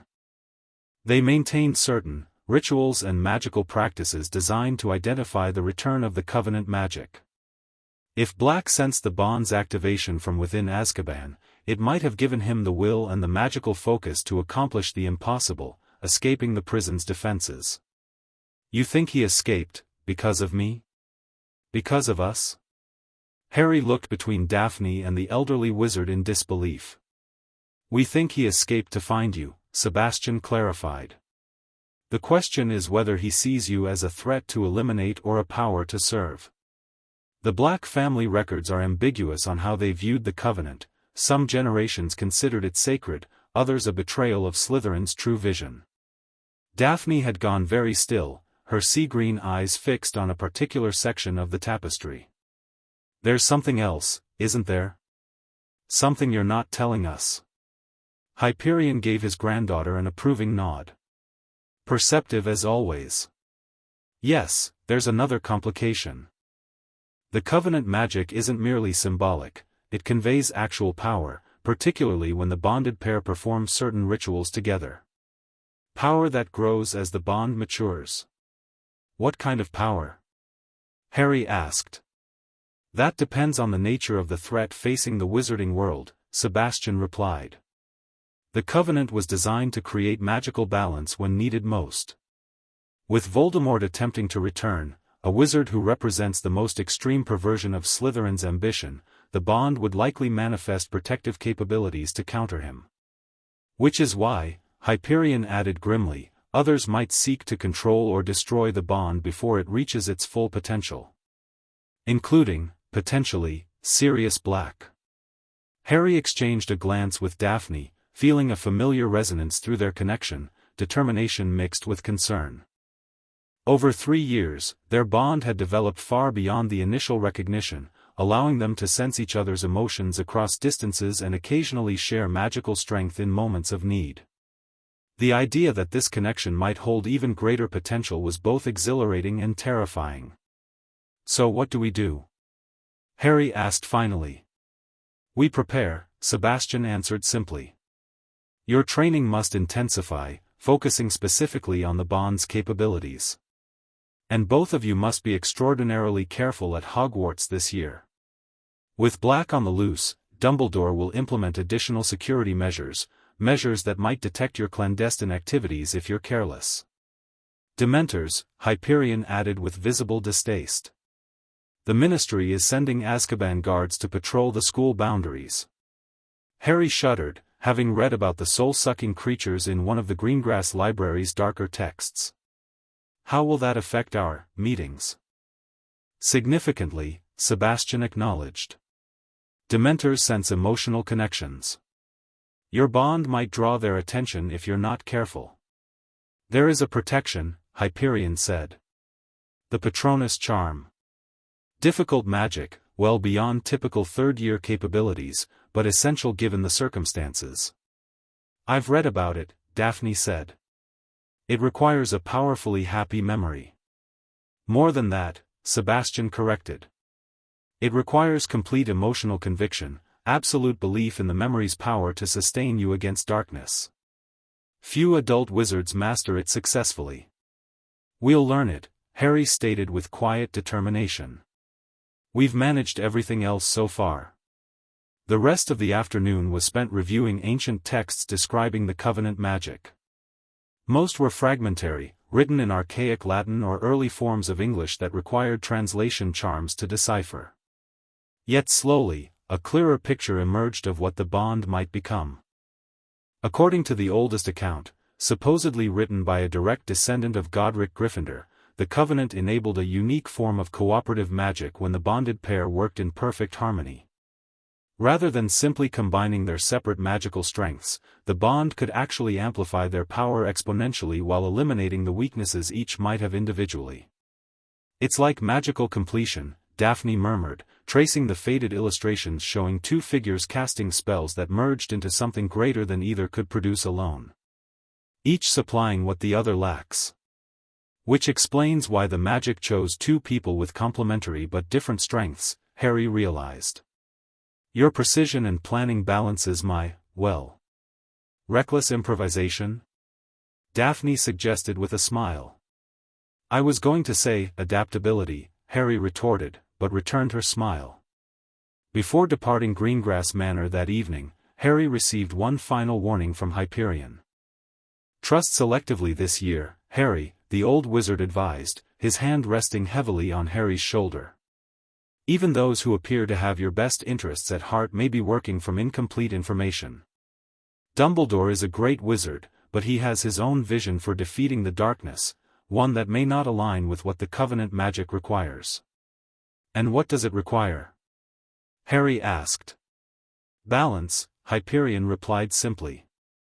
Something Albus Dumbledore, for all his wisdom, has never fully embraced. His rejection of certain magical traditions as dark ignores the fundamental truth that magic itself is neither good nor evil, it simply is. How we use it defines its nature. Harry nodded thoughtfully. The Greengrasses had always emphasized this perspective, that magic existed in balance, and attempting to rigidly categorize it as light or dark missed essential nuances. It was a view that sometimes conflicted with what he heard at Hogwarts, particularly from Gryffindor House, but one that increasingly resonated with his own experiences. Be safe, Harry Potter, Hyperion said finally.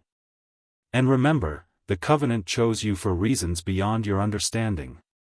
Trust the magic, even when the path seems uncertain. The news about Sirius Black reached the Muggle world in diluted form, a dangerous escaped convict whose face appeared on television screens and newspaper front pages. Uncle Vernon ranted about criminals deserving the death penalty, unaware of the true nature of the man being discussed. Harry maintained his facade of ignorance, but inside he churned with questions. How had his father's best friend become Voldemort's supporter? What had driven him to betray the Potters?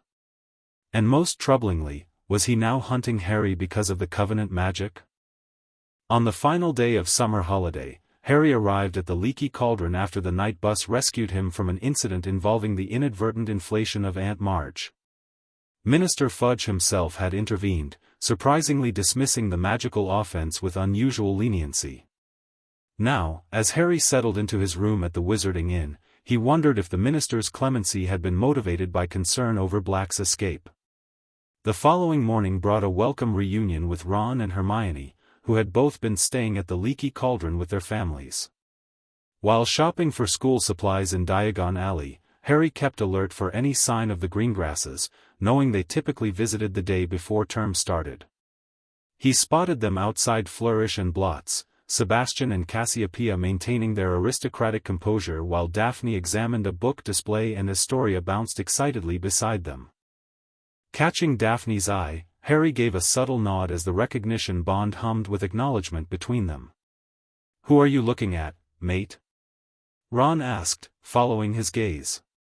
"Just thought I saw someone from school," Harry replied casually.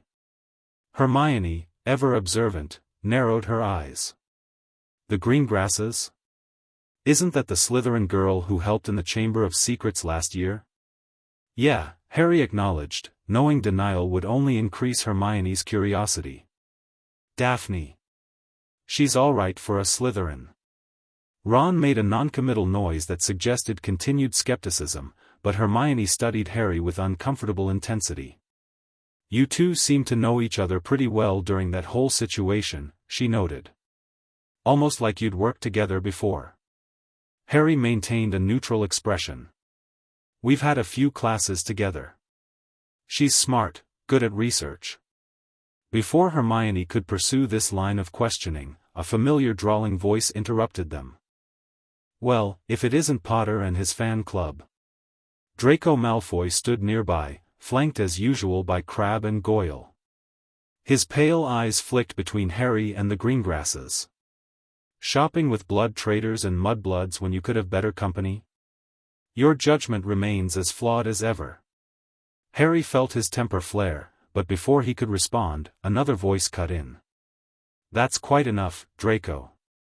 Lucius Malfoy appeared behind his son, silver-tipped cane gripped tightly in one gloved hand. Public squabbles are beneath our dignity. His cold gray eyes surveyed the group with barely disguised contempt before shifting toward the Greengrasses.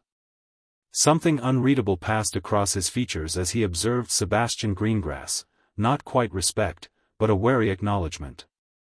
Come, Draco. We have more important matters to attend to than schoolyard rivalries. With a curt nod toward the Greengrasses, Lucius steered his son away. Git, Ron muttered after they'd gone. Both of them. Interesting, Hermione mused, watching the Malfoys' retreating figures.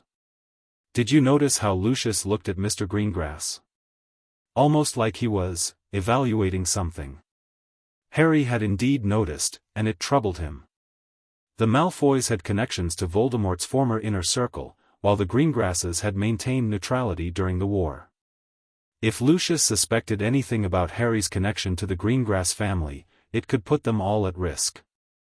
That evening on the Leaky Cauldron's upper landing, Harry overheard a tense conversation between Mr. and Mrs. Weasley concerning Sirius Black. Their hushed voices carried clearly in the quiet hallway as Harry paused outside their door. They say he's mad, Arthur, Mrs. Weasley whispered urgently.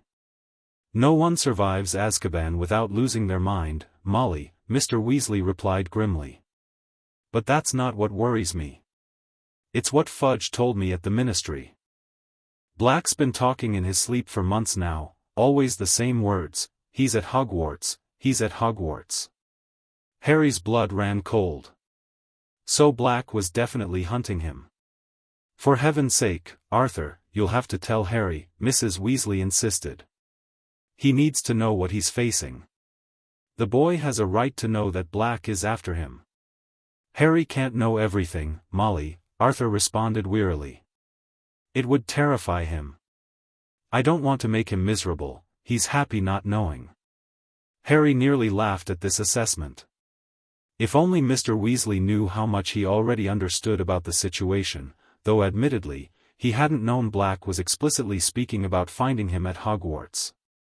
The conversation continued, revealing that the Ministry had assigned Azkaban guards to protect Hogwarts, confirming Hyperion's warning about Dementors, and that Mr. Weasley had extracted a promise from Fudge not to tell Harry about Black's apparent vendetta against him. Later that night, Harry activated his pendant. Daphne? The familiar warmth pulsed in response. I'm here. Did you see us today? Yes. And the Malfoys too. Did you notice how Lucius looked at your father?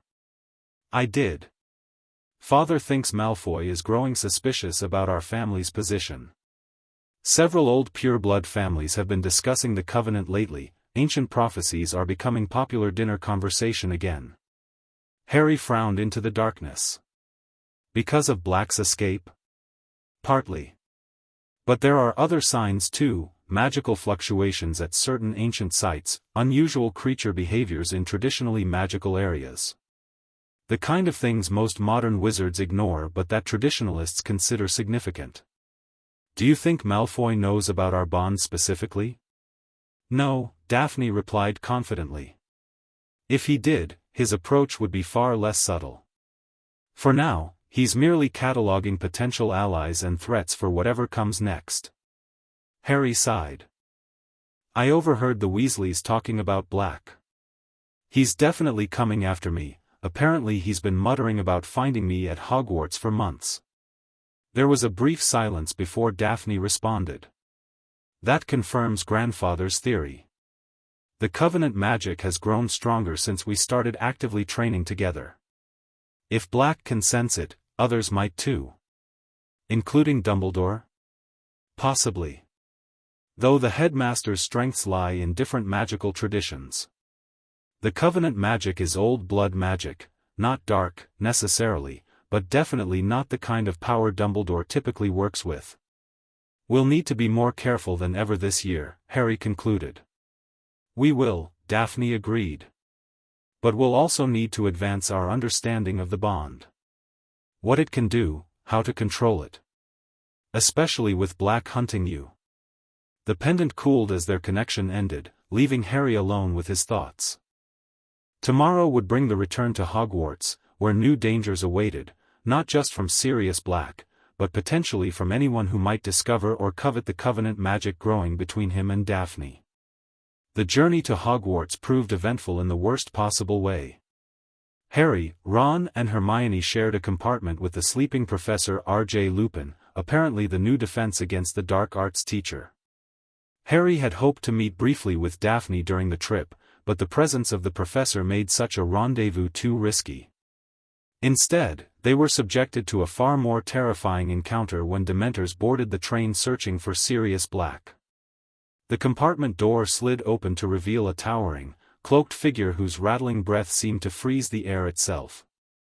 As the creature's attention fixed on Harry, he experienced a horror beyond anything he'd faced before, bone-deep cold followed by screaming, a woman screaming, pleading for mercy. Harry collapsed into unconsciousness, awakening minutes later to find the Dementor gone and Professor Lupin distributing chocolate as a remedy for the creature's effects. But the damage was done. He had heard his mother's final moments, her desperate attempt to save him from Voldemort. Through the pendant, Harry felt Daphne's concerned inquiry pulsing steadily. Only when he was certain no one was watching did he touch the medallion and send a reassuring response. At the welcome feast, Dumbledore confirmed the Dementor's presence around Hogwarts, warning students against attempting to evade or trick the creatures. His obvious disapproval of the Ministry's security measures suggested tension between the headmaster and officials like Fudge. The following day brought the start of classes and an opportunity to discreetly update Daphne during potions, where they had established a pattern of occasional academic partnership that even Snape didn't question. As they prepared ingredients for a shrinking solution, Harry murmured details of the Dementor encounter. "You heard your mother?" Daphne whispered, her knife never pausing in its precise slicing of daisy roots. "That's unusual. Dementors force people to relive their worst memories, but you were just a baby when it happened. Lupin said I was affected worse because I have true horrors in my past," Harry replied, keeping his eyes on his own work. "We need to master the Patronus charm as soon as possible." "Agreed. The Eastern classroom tonight? After curfew?" Harry nodded subtly. Their third-year schedules were more complex than before, with Hermione mysteriously attending multiple classes simultaneously and Harry committed to additional Quidditch practices. Finding meeting times would require careful planning. That evening, Harry used his invisibility cloak to reach the abandoned classroom they designated as their new meeting place. Daphne was already there, having applied a disillusionment charm to herself, a spell well beyond typical third-year capabilities, but one she'd mastered over the summer with her mother's tutelage. "I brought these," she said when they were both visible again, gesturing to several books stacked on a desk. "Father sent them via Overnight Owl after I told him about the train incident. They're focused specifically on Dementor defenses." Harry examined the texts, ancient, leather-bound volumes with titles like Guardians of the Soul, a complete analysis of Patronus magic, and Beyond Despair, emotional defenses against dark creatures. "The Patronus is incredibly advanced," Daphne warned as they began reviewing the spell theory. Most adult wizards can't produce more than a mist, let alone a corporeal form. We don't have much choice, Harry replied grimly. Not with Dementors patrolling and Black on the loose. They spent 2 hours practicing the initial wand movements and pronunciation before attempting the spell itself. The key, according to the texts, was selecting a genuinely powerful happy memory, something that filled the caster with absolute joy and hope.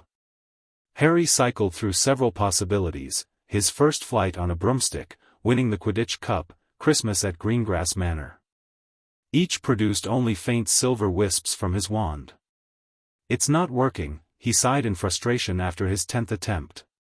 You're thinking too generally, Daphne suggested.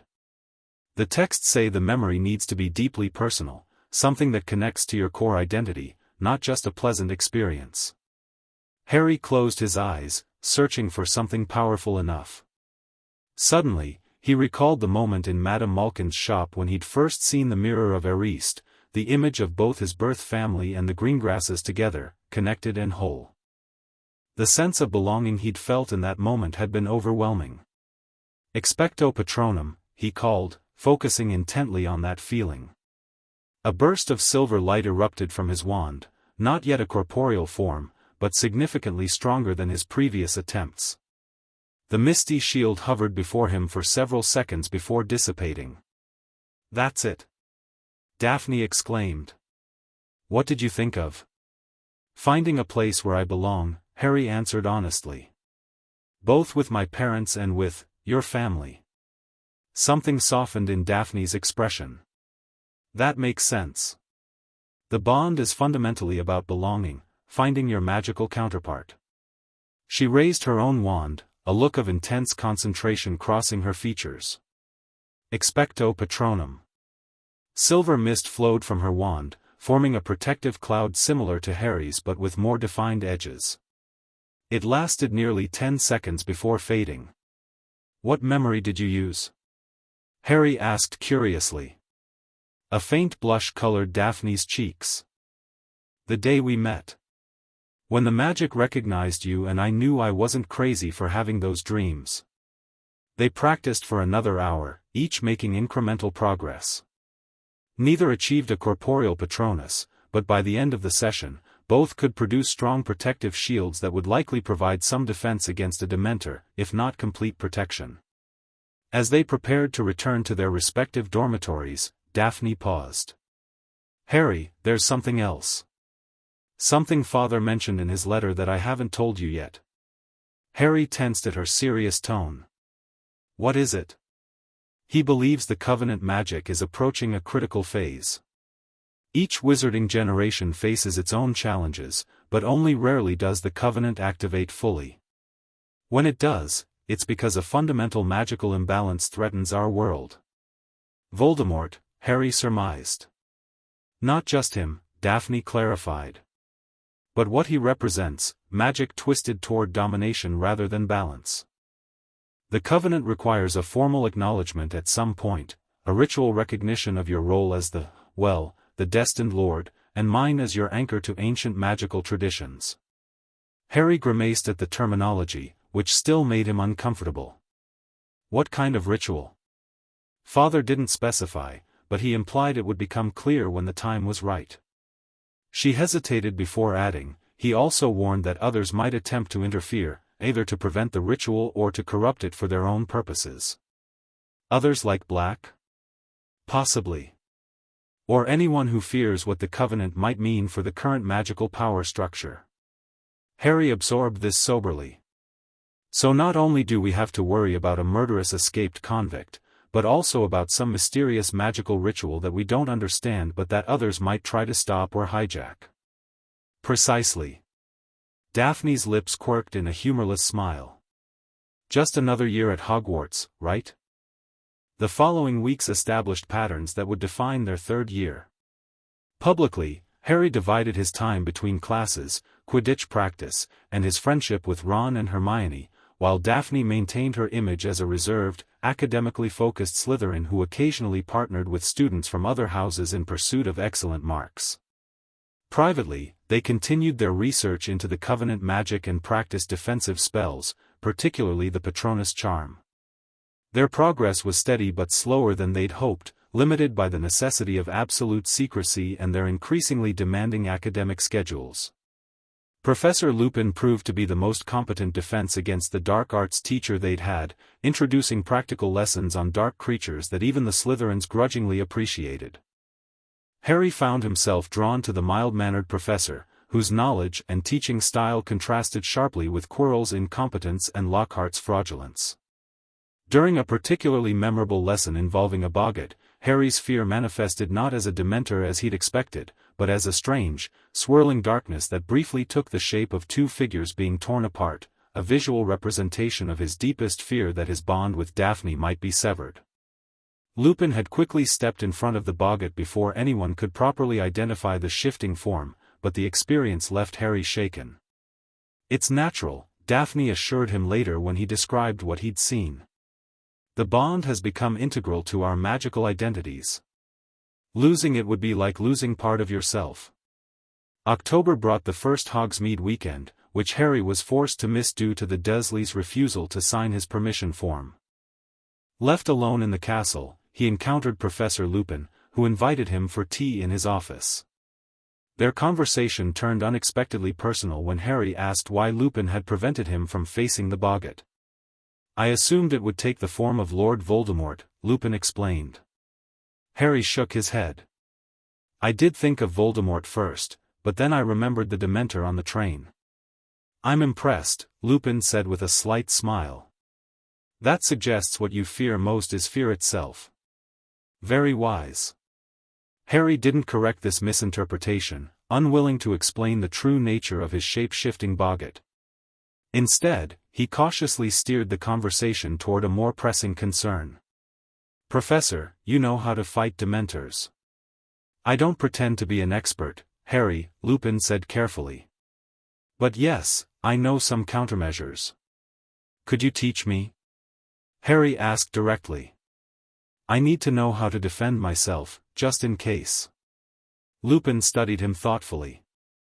"I wonder why you believe you'll encounter Dementors again, given the headmaster's strict instructions that they remain outside school grounds." "After everything that's happened the past 2 years," Harry replied honestly, "I've learned to prepare for the worst." A shadow passed over Lupin's face. "You've had to grow up faster than James would have wanted," he murmured, then caught himself. "Your father, I mean. We were friends at Hogwarts." "You knew my dad?" Harry leaned forward eagerly. "Were you friends with Sirius Black too?" The teacup in Lupin's hand trembled slightly before he set it down with careful precision. "Who told you about Black's connection to your father?" "I overheard some adults talking," Harry answered vaguely. "They said he was my dad's best friend before he betrayed them to Voldemort." Lupin's face had gone very pale. "That is accurate, if incomplete. Yes, Sirius was once our friend, mine, your father's, and Peter Pettigrew's. The 4 of us were inseparable at Hogwarts. And then he joined Voldemort?" "So it would seem." Lupin's voice had grown tight. "None of us saw it coming, which was his greatest betrayal. We trusted him completely." The raw pain in Lupin's expression made Harry hesitate to push further. Instead, he returned to his original request. "About the Dementor defense, Professor." Lupin seemed relieved by the change of subject. "The Patronus charm. Extremely advanced magic, Harry, well beyond ordinary wizarding level." "I'd still like to try," Harry insisted. "If Black comes after me and brings Dementors with him somehow." "Very well," Lupin relented. "I can't promise immediate results, but we can begin lessons after the Christmas holidays. I need to rest after my recent illness." Harry thanked him sincerely, though privately he intended to continue practicing with Daphne. Having multiple approaches to mastering the charm could only help, and Lupin's first-hand experience with Dementors would provide practical insights that books alone couldn't offer. That evening, Harry shared what he'd learned about Lupin's connection to his father with Daphne during their meeting. It makes sense, she mused. Father mentioned that your parents' closest friends were part of Dumbledore's inner circle during the war. If Lupin was among them, the headmaster would trust him to keep watch over you. Why wouldn't Dumbledore just tell me Lupin knew my parents? Harry wondered. Why all the secrecy? Control of information, Daphne suggested. Dumbledore parcels out your past in measured doses, just enough to keep you moving in whatever direction he's planned, never enough for you to forge your own path entirely. Harry frowned. That sounds manipulative. It is, Daphne agreed. But not necessarily malicious. Dumbledore believes in greater goods and necessary sacrifices. The question is whether his vision for defeating Voldemort aligns with what the Covenant requires. Their discussion was cut short by a sudden commotion in the corridors, raised voices and running footsteps. Carefully applying concealment charms, they ventured out to investigate, discovering that Sirius Black had somehow infiltrated the castle and attacked the fat lady's portrait when she refused to admit him to Gryffindor Tower. The resulting security measures, students sleeping in the Great Hall, professors and ghosts patrolling corridors, made their clandestine meetings impossible for several weeks. They were forced to communicate solely through their pendants and brief, carefully orchestrated encounters between classes. The heightened vigilance eventually relaxed as Halloween faded into November with no further sign of Black. Quidditch season began, though Harry's first match against Hufflepuff turned disastrous when Dementors invaded the pitch, causing him to fall from his broom. Only Dumbledore's quick action prevented serious injury, though Harry's beloved Nimbus 2000 was destroyed by the Whomping Willow. The incident reinforced the urgency of mastering the Patronus charm. When they finally resumed their private practice sessions, both Harry and Daphne approached the spell with renewed determination. It's not just about happy memories, Harry realized after another near success that faded too quickly. It's about channeling that emotion into a protective force, believing in its power to shield you. Daphne nodded thoughtfully. The texts say a Patronus is essentially a projection of hope given form. Not just happiness, but the absolute conviction that darkness can be pushed back. They adjusted their approach, focusing less on specific memories and more on the emotional essence behind them. For Harry, it was the profound sense of connection he'd developed since discovering his place in the magical world. For Daphne, it was the certainty that ancient magic had a purpose larger than individual desires or fears. On their fourth attempt with this new mindset, Harry's wand erupted with silver light that coalesced into a magnificent stag, prancing around the classroom with ethereal grace before dissolving. "You did it!" Daphne exclaimed, her usual composure breaking into genuine excitement. A corporeal Patronus. Harry stared at the spot where the stag had vanished, feeling oddly emotional. That was incredible. "Try again," Daphne urged. "See if you can maintain it longer." Harry focused once more, drawing on that core sense of belonging and purpose. Expecto Patronum. The stag reappeared, stronger and more defined than before. It cantered around the room, pausing to lower its antlered head toward Daphne as if in acknowledgement. "It recognizes you," Harry said softly. "Because of the bond." Daphne approached the silvery creature cautiously, extending her hand. The stag remained still, allowing her to place her fingers near its muzzle, not touching, but close enough to feel the cool energy radiating from the magical construct. "Your turn," Harry said as the Patronus finally faded. Daphne raised her wand with newfound confidence. Expecto Patronum. Silver mist burst forth, swirling and gradually taking shape. Unlike Harry's immediate manifestation, Daphne's Patronus emerged slowly, as if carefully assembling itself from the magical energy. Finally, a sleek fox stood before them, its intelligent eyes surveying the room before focusing on Harry. "It's beautiful," Harry breathed as the fox padded silently toward him, circling once before returning to Daphne's side. "A fox," she murmured. "Clever, adaptable, protective of its territory. Fitting, I suppose." They practiced maintaining their patron uses for longer periods, discovering that the magical construct seemed to interact with each other, the stag and fox moving in coordinated patterns as if communicating in some way beyond their understanding. "I wonder if that's the covenant magic influencing the spell," Daphne suggested as they watched the silvery animals circle each other. "Traditional patron uses don't typically behave this way." Before they could explore this further, a chime from Daphne's enchanted timepiece warned them that curfew approached. They reluctantly ended the session, but with the satisfaction of significant progress, both could now produce corporeal patron uses capable of defending against dementors, at least temporarily. December arrived with howling winds and heavy snowfall that transformed Hogwarts into a winter fortress. Another Hogsmeade weekend was announced, which Harry planned to skip until Fred and George Weasley presented him with an extraordinary gift, the Marauder's Map, a magical parchment showing every person's location within Hogwarts in real time. The map revealed a secret passage to Hogsmeade through the one-eyed witch statue, which Harry used to join Ron and Hermione in the village. Their overheard conversation between professors and the Minister of Magic revealed shocking information about Sirius Black, that he had been named Harry's godfather and legal guardian before betraying the Potters. This revelation hit Harry like a physical blow. Not only had Black betrayed his parents, but he had betrayed a sacred magical trust as godfather, a relationship that, in wizarding culture, carried significant magical weight.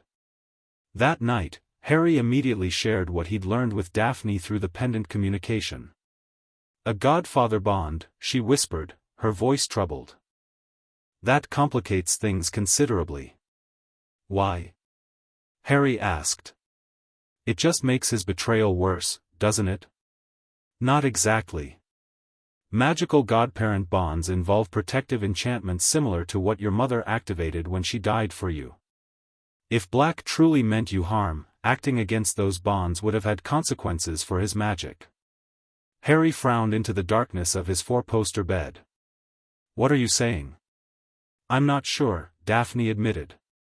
"It's just puzzling. The magical inconsistency bothers me. Father always said the official story about Black felt incomplete somehow." "He murdered 13 people," Harry reminded her. "There were witnesses." "I know. I'm not defending him, just noting that something doesn't quite add up." She paused before adding, "The map you mentioned, could it help us meet more safely? If it shows everyone in the castle." "Brilliant," Harry agreed. "I can check for clear paths before using the cloak." The Marauder's Map indeed proved invaluable for their clandestine activities, allowing them to avoid patrols and choose optimal meeting times. During one session reviewing the map together, Daphne noticed something odd. These nicknames, Moony, Wormtail, Padfoot, and Prongs, who were they? Fred and George didn't know, Harry replied. Just that they were the map's creators. Daphne studied the elaborate magical artifact with professional appreciation. "This is extraordinary spellwork for students, even 7th years. They must have been exceptionally talented." "Maybe they were friends of my parents," Harry suggested. "Around the same age at Hogwarts." "Possibly. The magic feels familiar somehow." Daphne traced the ornate M in the map's title. "We should research these names." Christmas approached, bringing a surprising gift for Harry, a magnificent firebolt broomstick, delivered anonymously. Hermione's immediate suspicion that it might be from Sirius Black led to its confiscation for safety checking, causing tension between her and Harry. During the holiday break, with most students away, Harry began his official Patronus lessons with Professor Lupin. He deliberately underperformed, allowing the professor to guide him through the basics he'd already mastered with Daphne. It was during their third session that Lupin made a casual reference that caught Harry's attention. "Your Patronus form is taking shape nicely," Lupin observed as silver mist coalesced from Harry's wand. "Not quite corporeal yet, but the general outline reminds me of your father's animagus form." "My father was an animagus?"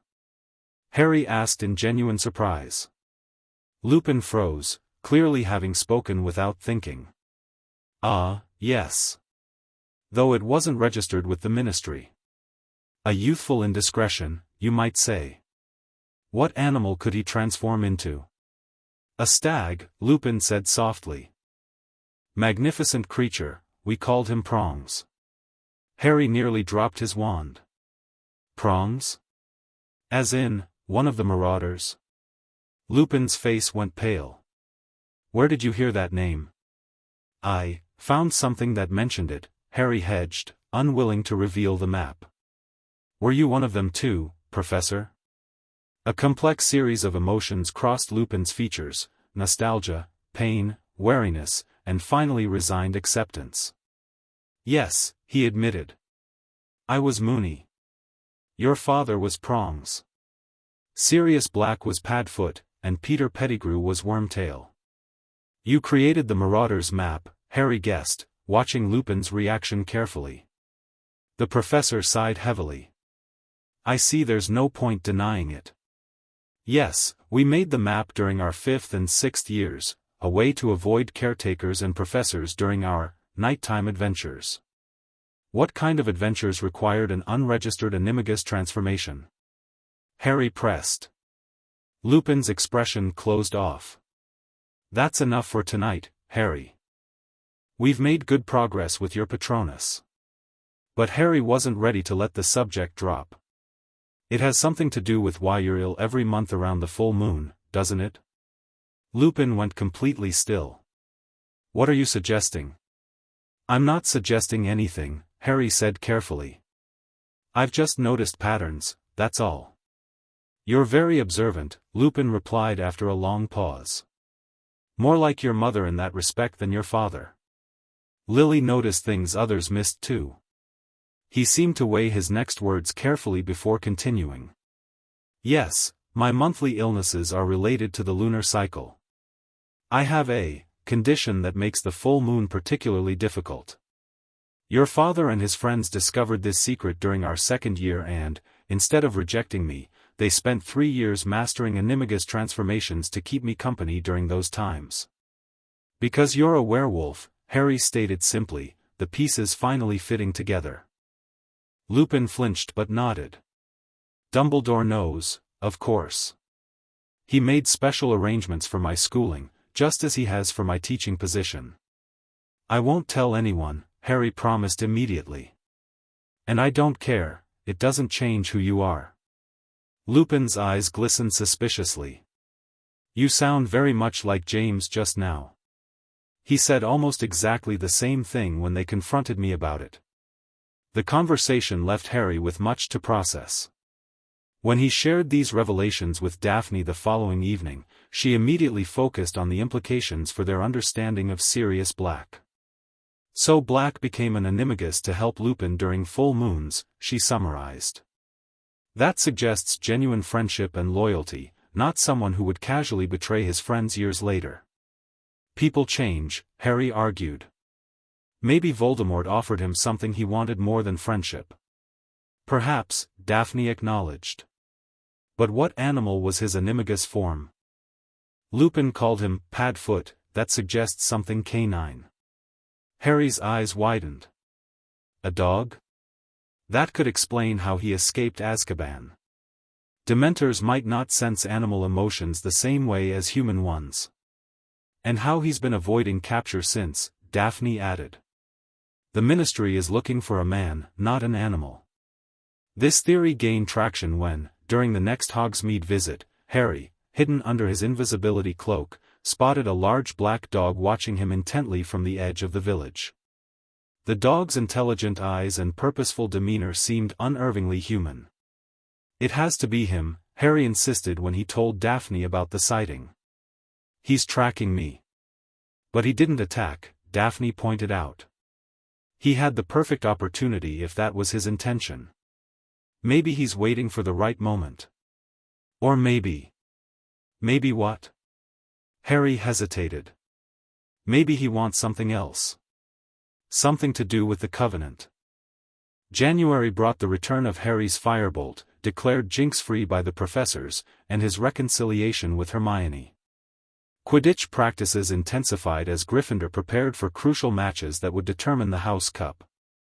Meanwhile, Harry and Daphne's research into the Covenant magic yielded an important discovery in an ancient text from the Hogwarts Library's restricted section, accessed via Harry's invisibility cloak.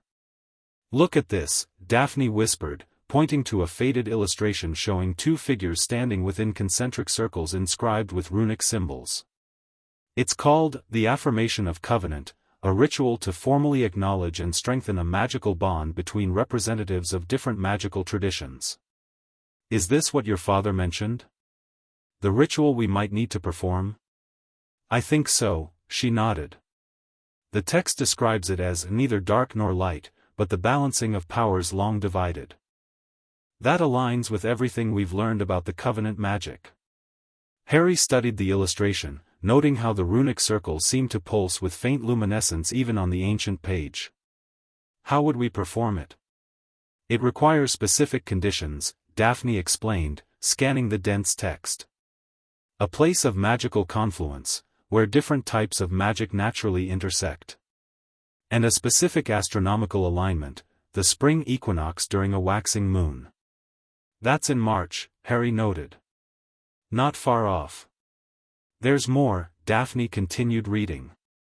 "The ritual requires witnesses representing the original magical traditions being reconciled. For the Gryffindor-Slytherin covenant, that would mean descendants or magical heirs of both founders."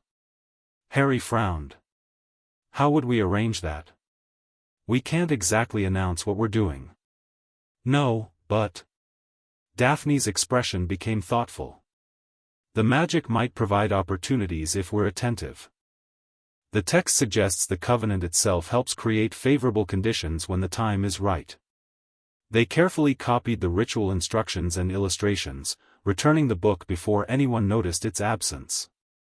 Over the following weeks, they studied the procedure, identifying the necessary components and practicing the intricate wand movements it required. February brought another Gryffindor Quidditch victory, with Harry's firebolt proving decisive against Ravenclaw. The celebration was short-lived, however, when Sirius Black infiltrated Gryffindor Tower that very night, slashing the curtains around Ron's bed before fleeing when his friend awoke and screamed. The incident puzzled everyone. Why had Black attacked Ron's bed rather than Harry's?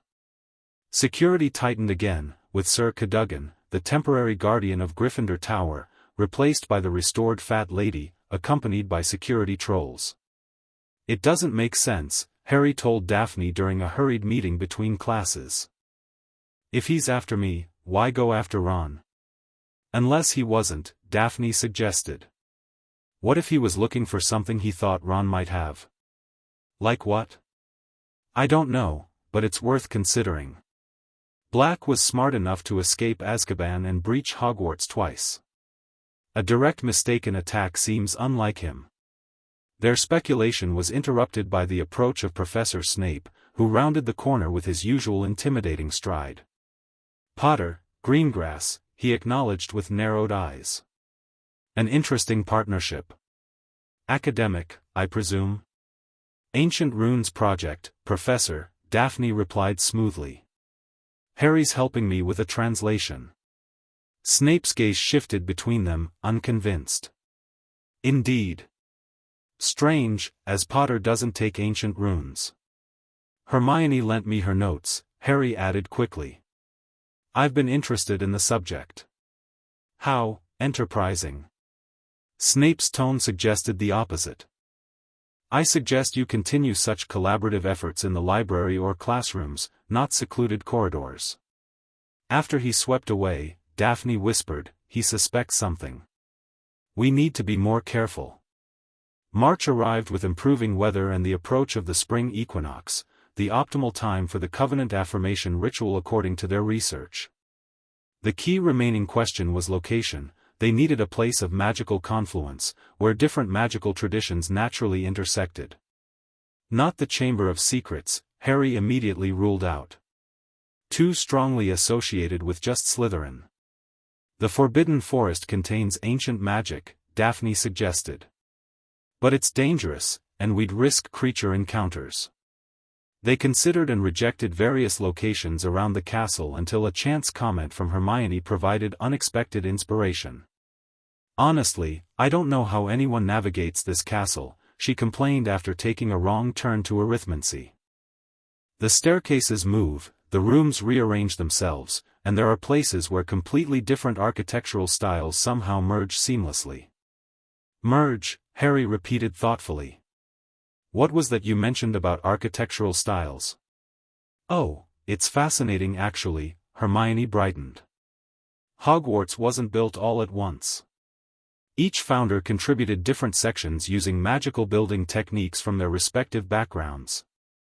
There are places in the castle where their work literally intersects, magical fusion points that hold the structure together. Do you know where these points are? Harry asked, trying to sound merely curious. Most are hidden in the walls, but there's one visible example, the circular courtyard on the east side. It's where Gryffindor's and Slytherin's original construction meets. You can actually see the difference in the stonework if you look carefully. That evening, Harry checked the east courtyard on the Marauders' map, finding it labeled with a curious symbol he hadn't noticed before, a small icon resembling their covenant emblem of intertwined snake and lion. The map knows, he told Daphne excitedly. The Marauders must have discovered the magical significance of that courtyard. It's perfect, Daphne agreed after inspecting the location. Rarely visited, especially after dark, and with direct magical connections to both Gryffindor and Slytherin. With the location settled, they focused on the remaining requirement, witnesses representing the founders' magical traditions. This seemed the most challenging aspect until Daphne made a connection. We don't necessarily need direct descendants, she explained. The text refers to those who carry the magical essence of the founders.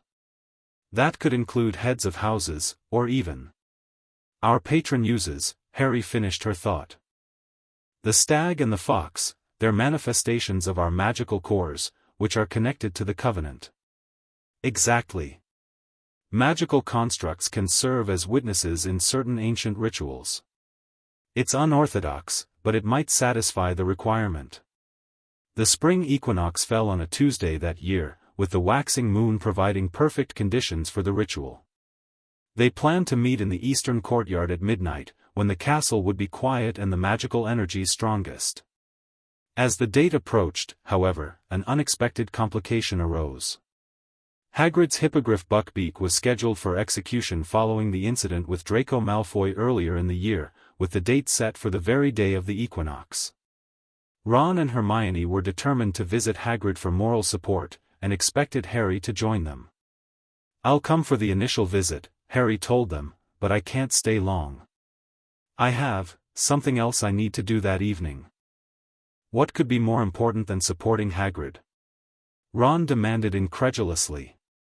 It's personal, Harry replied, uncomfortable with the direct lie but seeing no alternative. I promised I'd help someone with something.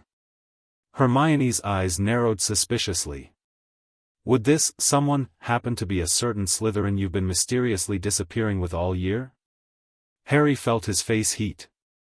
I don't know what you're talking about. Oh, please, Hermione rolled her eyes. I'm not stupid, Harry. You and Greengrass have been sneaking off together since first year. At first I thought it was just occasional study sessions, but it's more than that, isn't it? We're friends, Harry admitted carefully. She's helped me with things that are difficult to explain. Things like producing a fully corporeal Patronus months before Lupin taught you the spell? Hermione pressed. Yes, I noticed during your demonstration in defense class. Lupin looked surprised too, though he hid it well. Harry sighed, recognizing he needed to provide some explanation. Look, Daphne's family has access to certain magical knowledge that's been helpful to me. We've been practicing advanced defensive magic together because of everything that keeps happening. Black, Dementors, Voldemort. This was true as far as it went, though it omitted the Covenant bond entirely. Ron still looked skeptical, but Hermione's expression softened. I wish you'd told us sooner, Harry. We could have helped too. It's complicated, Harry replied. Some of it involves old family magic that's sensitive. I promise discretion. Hermione seemed to accept this explanation, though Harry suspected she would continue her own investigation. For now, at least, he had bought time for the equinox ritual. The day of the spring equinox dawned clear and unseasonably warm. Classes proceeded normally, though Harry found it difficult to concentrate knowing what lay ahead that evening. After dinner, he accompanied Ron and Hermione to Hagrid's hut as promised, offering support regarding Buckbeak's imminent execution. The visit proved unexpectedly eventful when Hermione discovered Scabbers, Ron's rat, long presumed dead, hiding in a milk jug in Hagrid's cabin. The rat's frantic attempts to escape as they carried him back to the castle only intensified when a large black dog, the same one Harry had spotted in Hogsmeade, attacked Ron and dragged both him and Scabbers into a hidden passage beneath the Whomping Willow. Harry and Hermione pursued them, following the tunnel to the Shrieking Shack, where they discovered the truth: the dog was indeed Sirius Black in his animagus form. But his target wasn't Harry at all.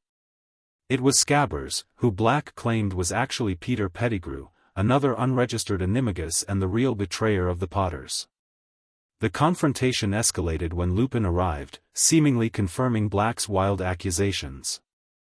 Before any resolution could be reached, however, Professor Snape appeared, clearly intent on capturing Black. In the chaos that followed, Harry impulsively disarmed Snape, allowing Lupin and Black to force Scabbers to reveal his true form, a sniveling, rat-like man who had indeed faked his own death and framed Black for the Potter's betrayal. As the group made their way back through the tunnel with the captive Pettigrew, planning to deliver him to the authorities and clear Black's name, disaster struck. The full moon emerged from behind clouds, triggering Lupin's transformation into a werewolf. In the ensuing confusion, Pettigrew escaped, and Black transformed back into his dog form to protect the students from the werewolf. The night culminated in a harrowing encounter with Dementors by the lake, where Black and Harry both succumbed to the creature's effects before being mysteriously saved by a powerful Patronus cast from across the water. Harry glimpsed what appeared to be his father conjuring the spell before losing consciousness.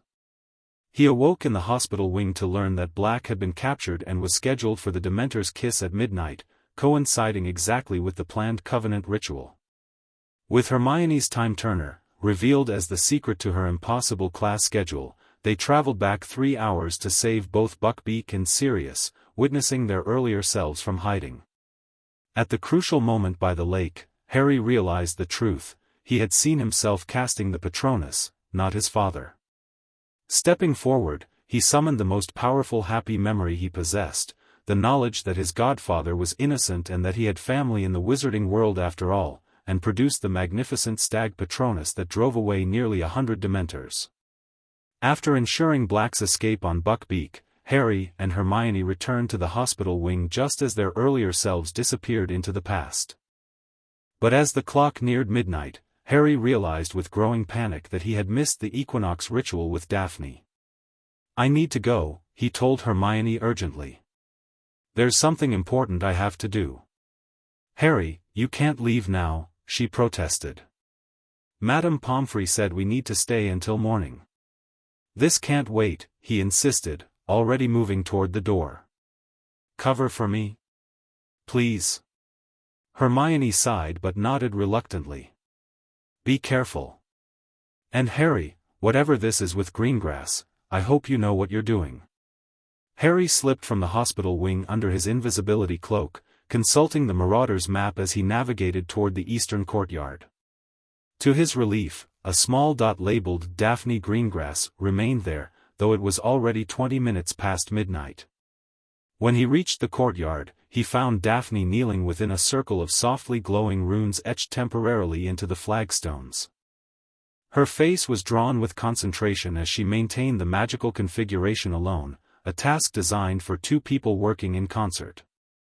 "I'm here," he said, dropping the cloak and rushing to her side. "I'm so sorry, there was an emergency with Black." "He's innocent, Daphne. Pettigrew betrayed my parents, not him." "Tell me later," she replied through gritted teeth, sweat beading on her forehead from the strain of holding the ritual framework. "We're losing the confluence. The equinox alignment only lasts until 1/4 past midnight.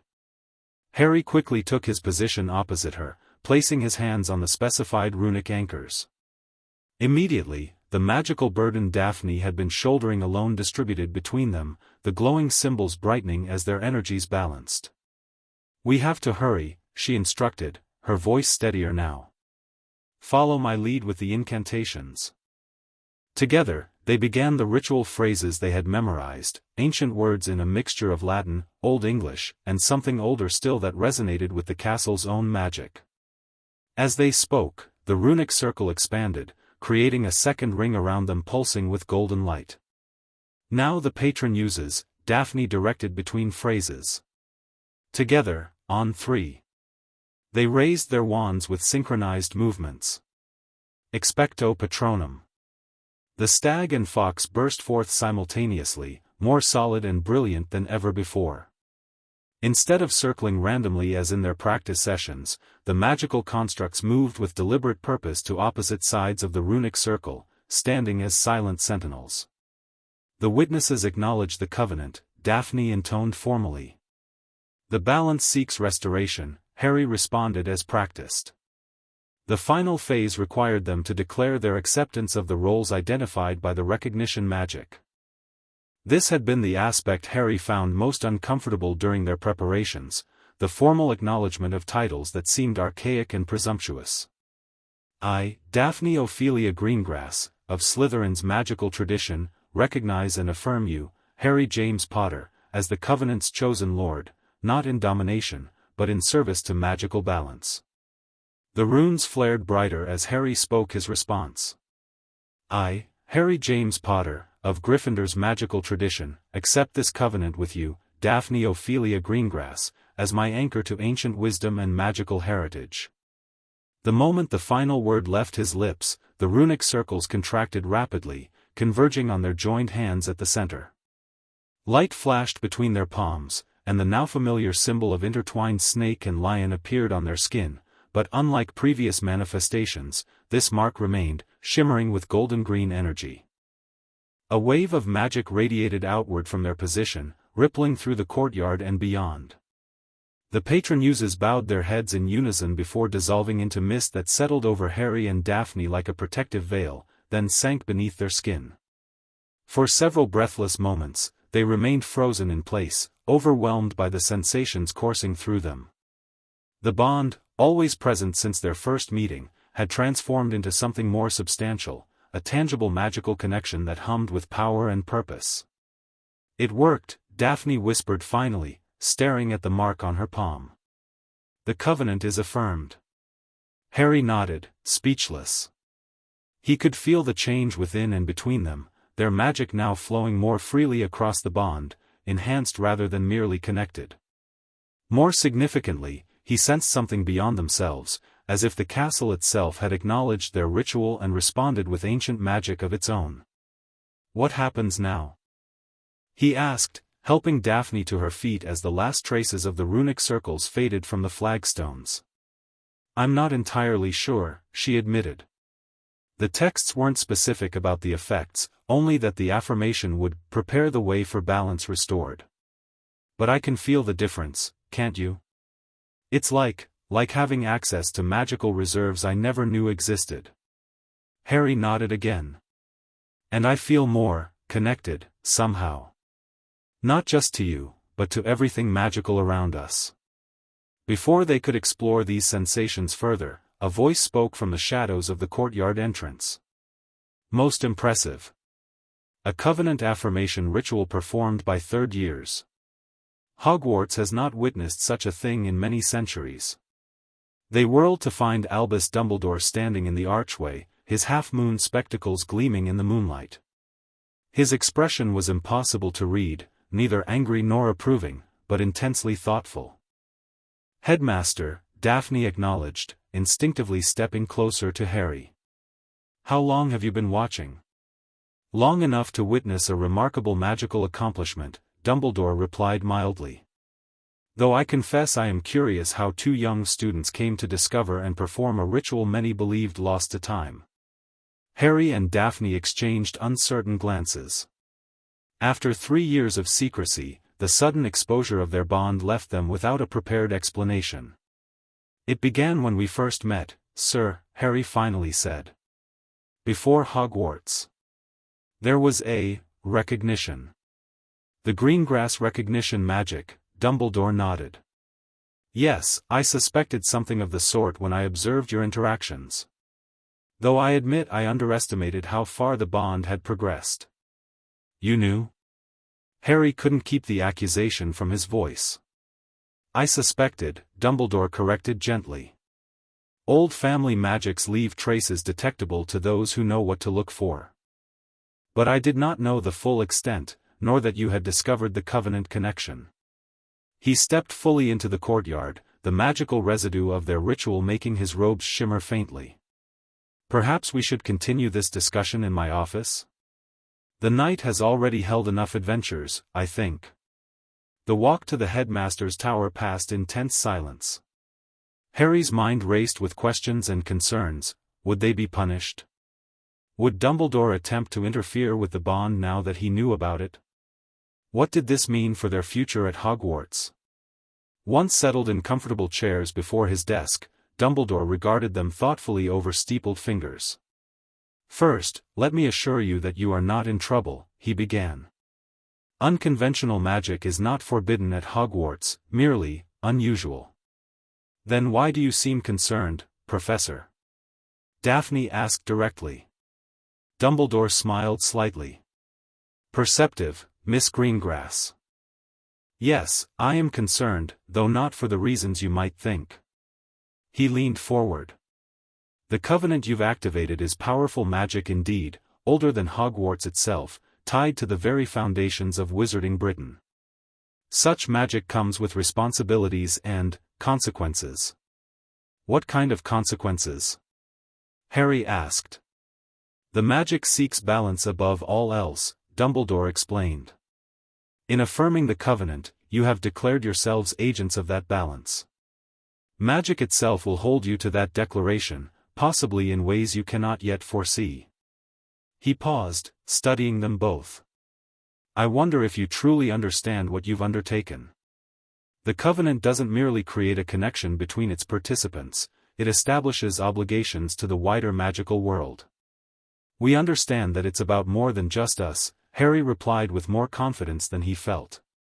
"It's about healing the divide between different magical traditions." "Indeed," Dumbledore nodded. "A worthy goal, though one that has eluded the wizarding world for centuries. The question remains, are you prepared for what that healing might require of you personally?"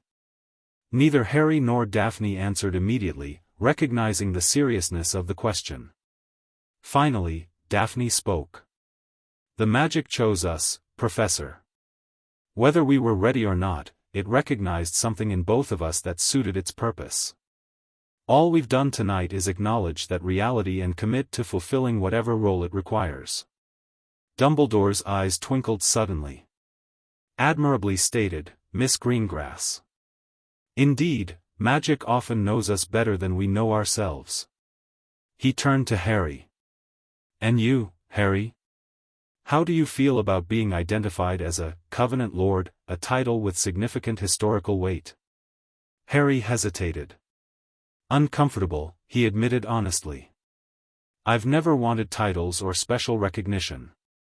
But if this magic can help against Voldemort, if it can protect people I care about, then I accept it." "Again, honesty serves you well," Dumbledore acknowledged. "And your reluctance to embrace power for its own sake is precisely why you are worthy of it." He rose from his desk, moving to one of the many silver instruments that cluttered his office.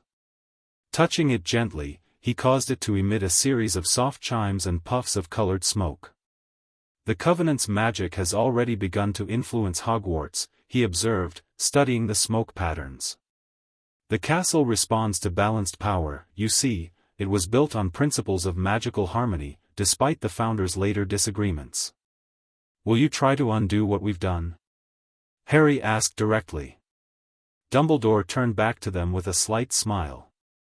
"Even if I wished to, I could not. The Covenant, once affirmed, cannot be broken by outside interference." "No, Harry, I will not oppose this magic." He returned to his seat, his expression growing more serious. "However, I must caution you both. The path you've chosen, or that has chosen you, may not align perfectly with other plans and prophecies already in motion. There will be complications." "You mean your plans for Harry," Daphne stated boldly. "For defeating Voldemort?" Dumbledore's eyebrows rose slightly. "You are remarkably well informed, Miss Greengrass." "Yes, there are certain arrangements I have made over the years, based on my understanding of Tom Riddle and the prophecy concerning his defeat." "Will you tell us about these arrangements now?" Harry asked.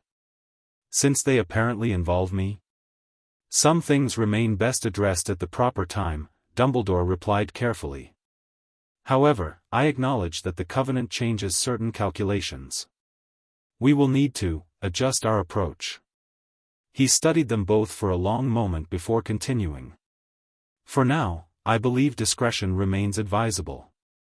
The Covenant magic is not widely understood in modern wizarding society, and there are those who would react with fear or avarice to its re-emergence." "You want us to keep it secret," Harry surmised. "Not entirely," Dumbledore clarified.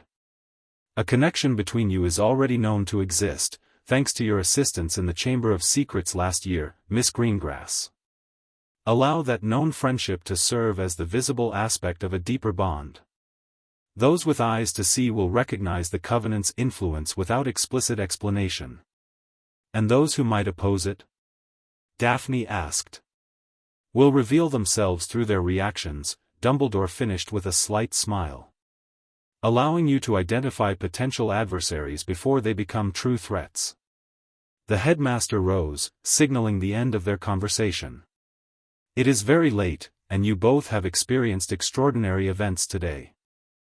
Miss Greengrass should return to her dormitory, while you, Harry, must return to the hospital wing before Madame Pomfrey notices your absence." As they stood to leave, Dumbledore added, "We will speak again soon about the practical implications of your bond. For tonight, however, I suggest you simply rest and allow the magic to settle." Harry and Daphne left the headmaster's office with mixed emotions, relief that Dumbledore wasn't opposing their bond, but uncertainty about his true thoughts regarding the Covenant magic. They paused at the bottom of the spiral staircase, reluctant to separate after the intensity of the ritual. "Tonight didn't go as planned," Harry said quietly, "but it worked. I can feel the difference." Daphne nodded, unconsciously touching the mark on her palm. "It's stronger than before. More deliberate somehow." "Are you afraid?" "About what Dumbledore said regarding consequences?" She considered the question seriously. "Not afraid, exactly. Cautious. The Covenant is ancient magic with its own agenda. We're its instruments, not its masters." "That should bother me more than it does," Harry admitted. "After everything with the prophecy and Voldemort and now this, sometimes I wonder if I'll ever truly control my own fate." Daphne touched his arm lightly. "I think that's the wrong question, Harry. It's not about controlling fate, but about how we respond to it. The magic recognized something in both of us, a potential for balance that exists nowhere else. That's not a prison, it's a pathway." Harry smiled faintly. "Always the philosopher.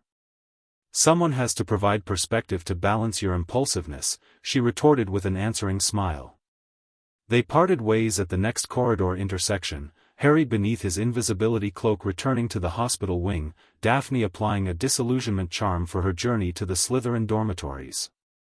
Through their newly strengthened bond, each remained aware of the other's safe passage, a comforting connection across the sleeping castle.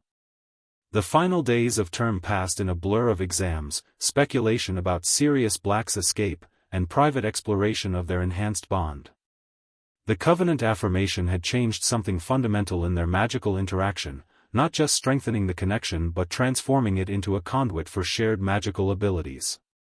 During secret practice sessions, they discovered they could now access certain aspects of each other's magical affinities. Harry found himself capable of Daphne's precise charm work when they focused together, while she could channel something of his raw power and intuitive defense against dark magic. More significantly, they discovered that when working in true harmony, their intentions perfectly aligned, they could produce magical effects beyond either's individual capabilities. A jointly cast shield charm, for instance, didn't merely combine their separate strengths but created a protective barrier with unique properties neither could produce alone. "It's like the texts described," Daphne said excitedly after they successfully maintained such a shield against increasingly powerful hexes.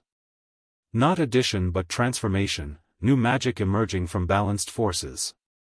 Their final meeting with Dumbledore before summer break provided additional context for these discoveries. The Covenant magic was designed to transcend artificial divisions in magical practice, the headmaster explained, showing them an ancient text from his personal collection. Godric and Salazar understood that magic itself exists as a unified force. Our categorical distinctions are human inventions, not intrinsic to magic's nature. So when we work together, we're accessing magic more directly? Harry asked, trying to understand. In a sense, Dumbledore nodded. You are temporarily bypassing the filters and limitations imposed by separate magical traditions. It is extraordinarily rare magic, and potentially quite powerful. He fixed them with a serious gaze. Which is why discretion remains essential.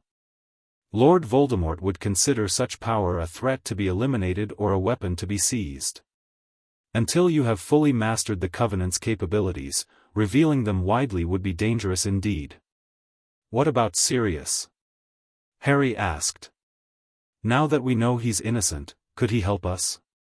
He comes from an old family that might have knowledge about this kind of magic. Dumbledore stroked his beard thoughtfully. Possibly, though the Black family's understanding of ancient magics often leaned toward darker applications. Still, Sirius himself rejected much of his family's ideology. When circumstances permit his more permanent return from exile, he may indeed provide valuable insights. As the Hogwarts Express carried students back to London for summer holiday, Harry, Ron, and Hermione shared a compartment as usual.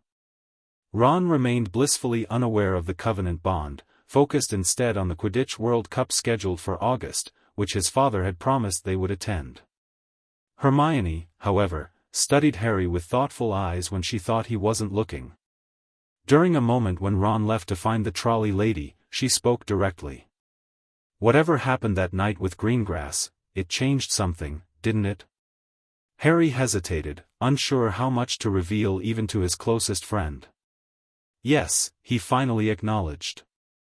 It's difficult to explain, but it's something important. Something that might help against Voldemort eventually. Hermione nodded slowly. I've been researching old pureblood family connections. The Greengrasses have ties to Salazar Slytherin's lineage, you know. Not direct descendants like the Gaunts were, but a magical affiliation through marriage bonds centuries ago. Harry said nothing, impressed as always by Hermione's research capabilities but wary of confirming her suspicions. And Potter is one of the oldest Gryffindor-aligned families, she continued. There are references in Hogwarts, a history, to ancient pacts between founding houses, designed to maintain magical balance. Hermione. Harry began, uncertain what to say. You don't have to explain, she interrupted gently. Not if you can't or shouldn't. I just want you to know that I understand this is bigger than house rivalries or school politics.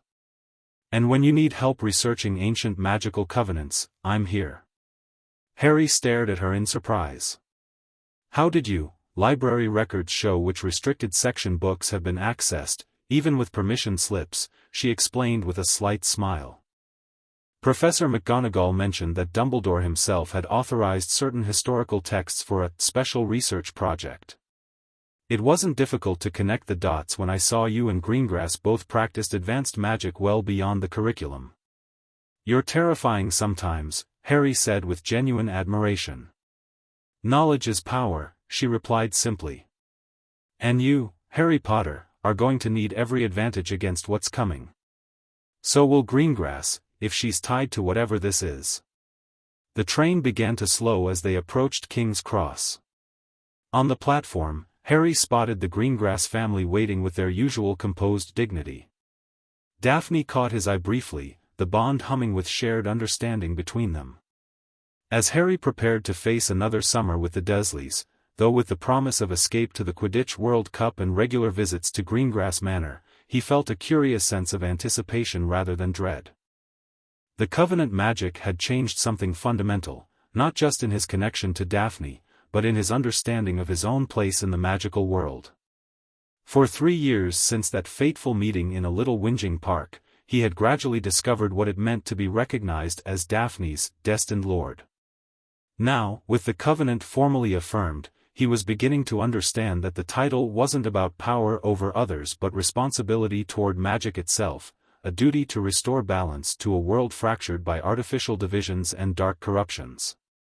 Whatever challenges lay ahead, Voldemort's inevitable return, the Ministry's willful blindness, Dumbledore's complex machinations, Harry would face them with something he hadn't possessed before, a magical partnership that transcended house rivalries and blood status, drawing strength from the very foundations of wizarding tradition while looking toward a more balanced future.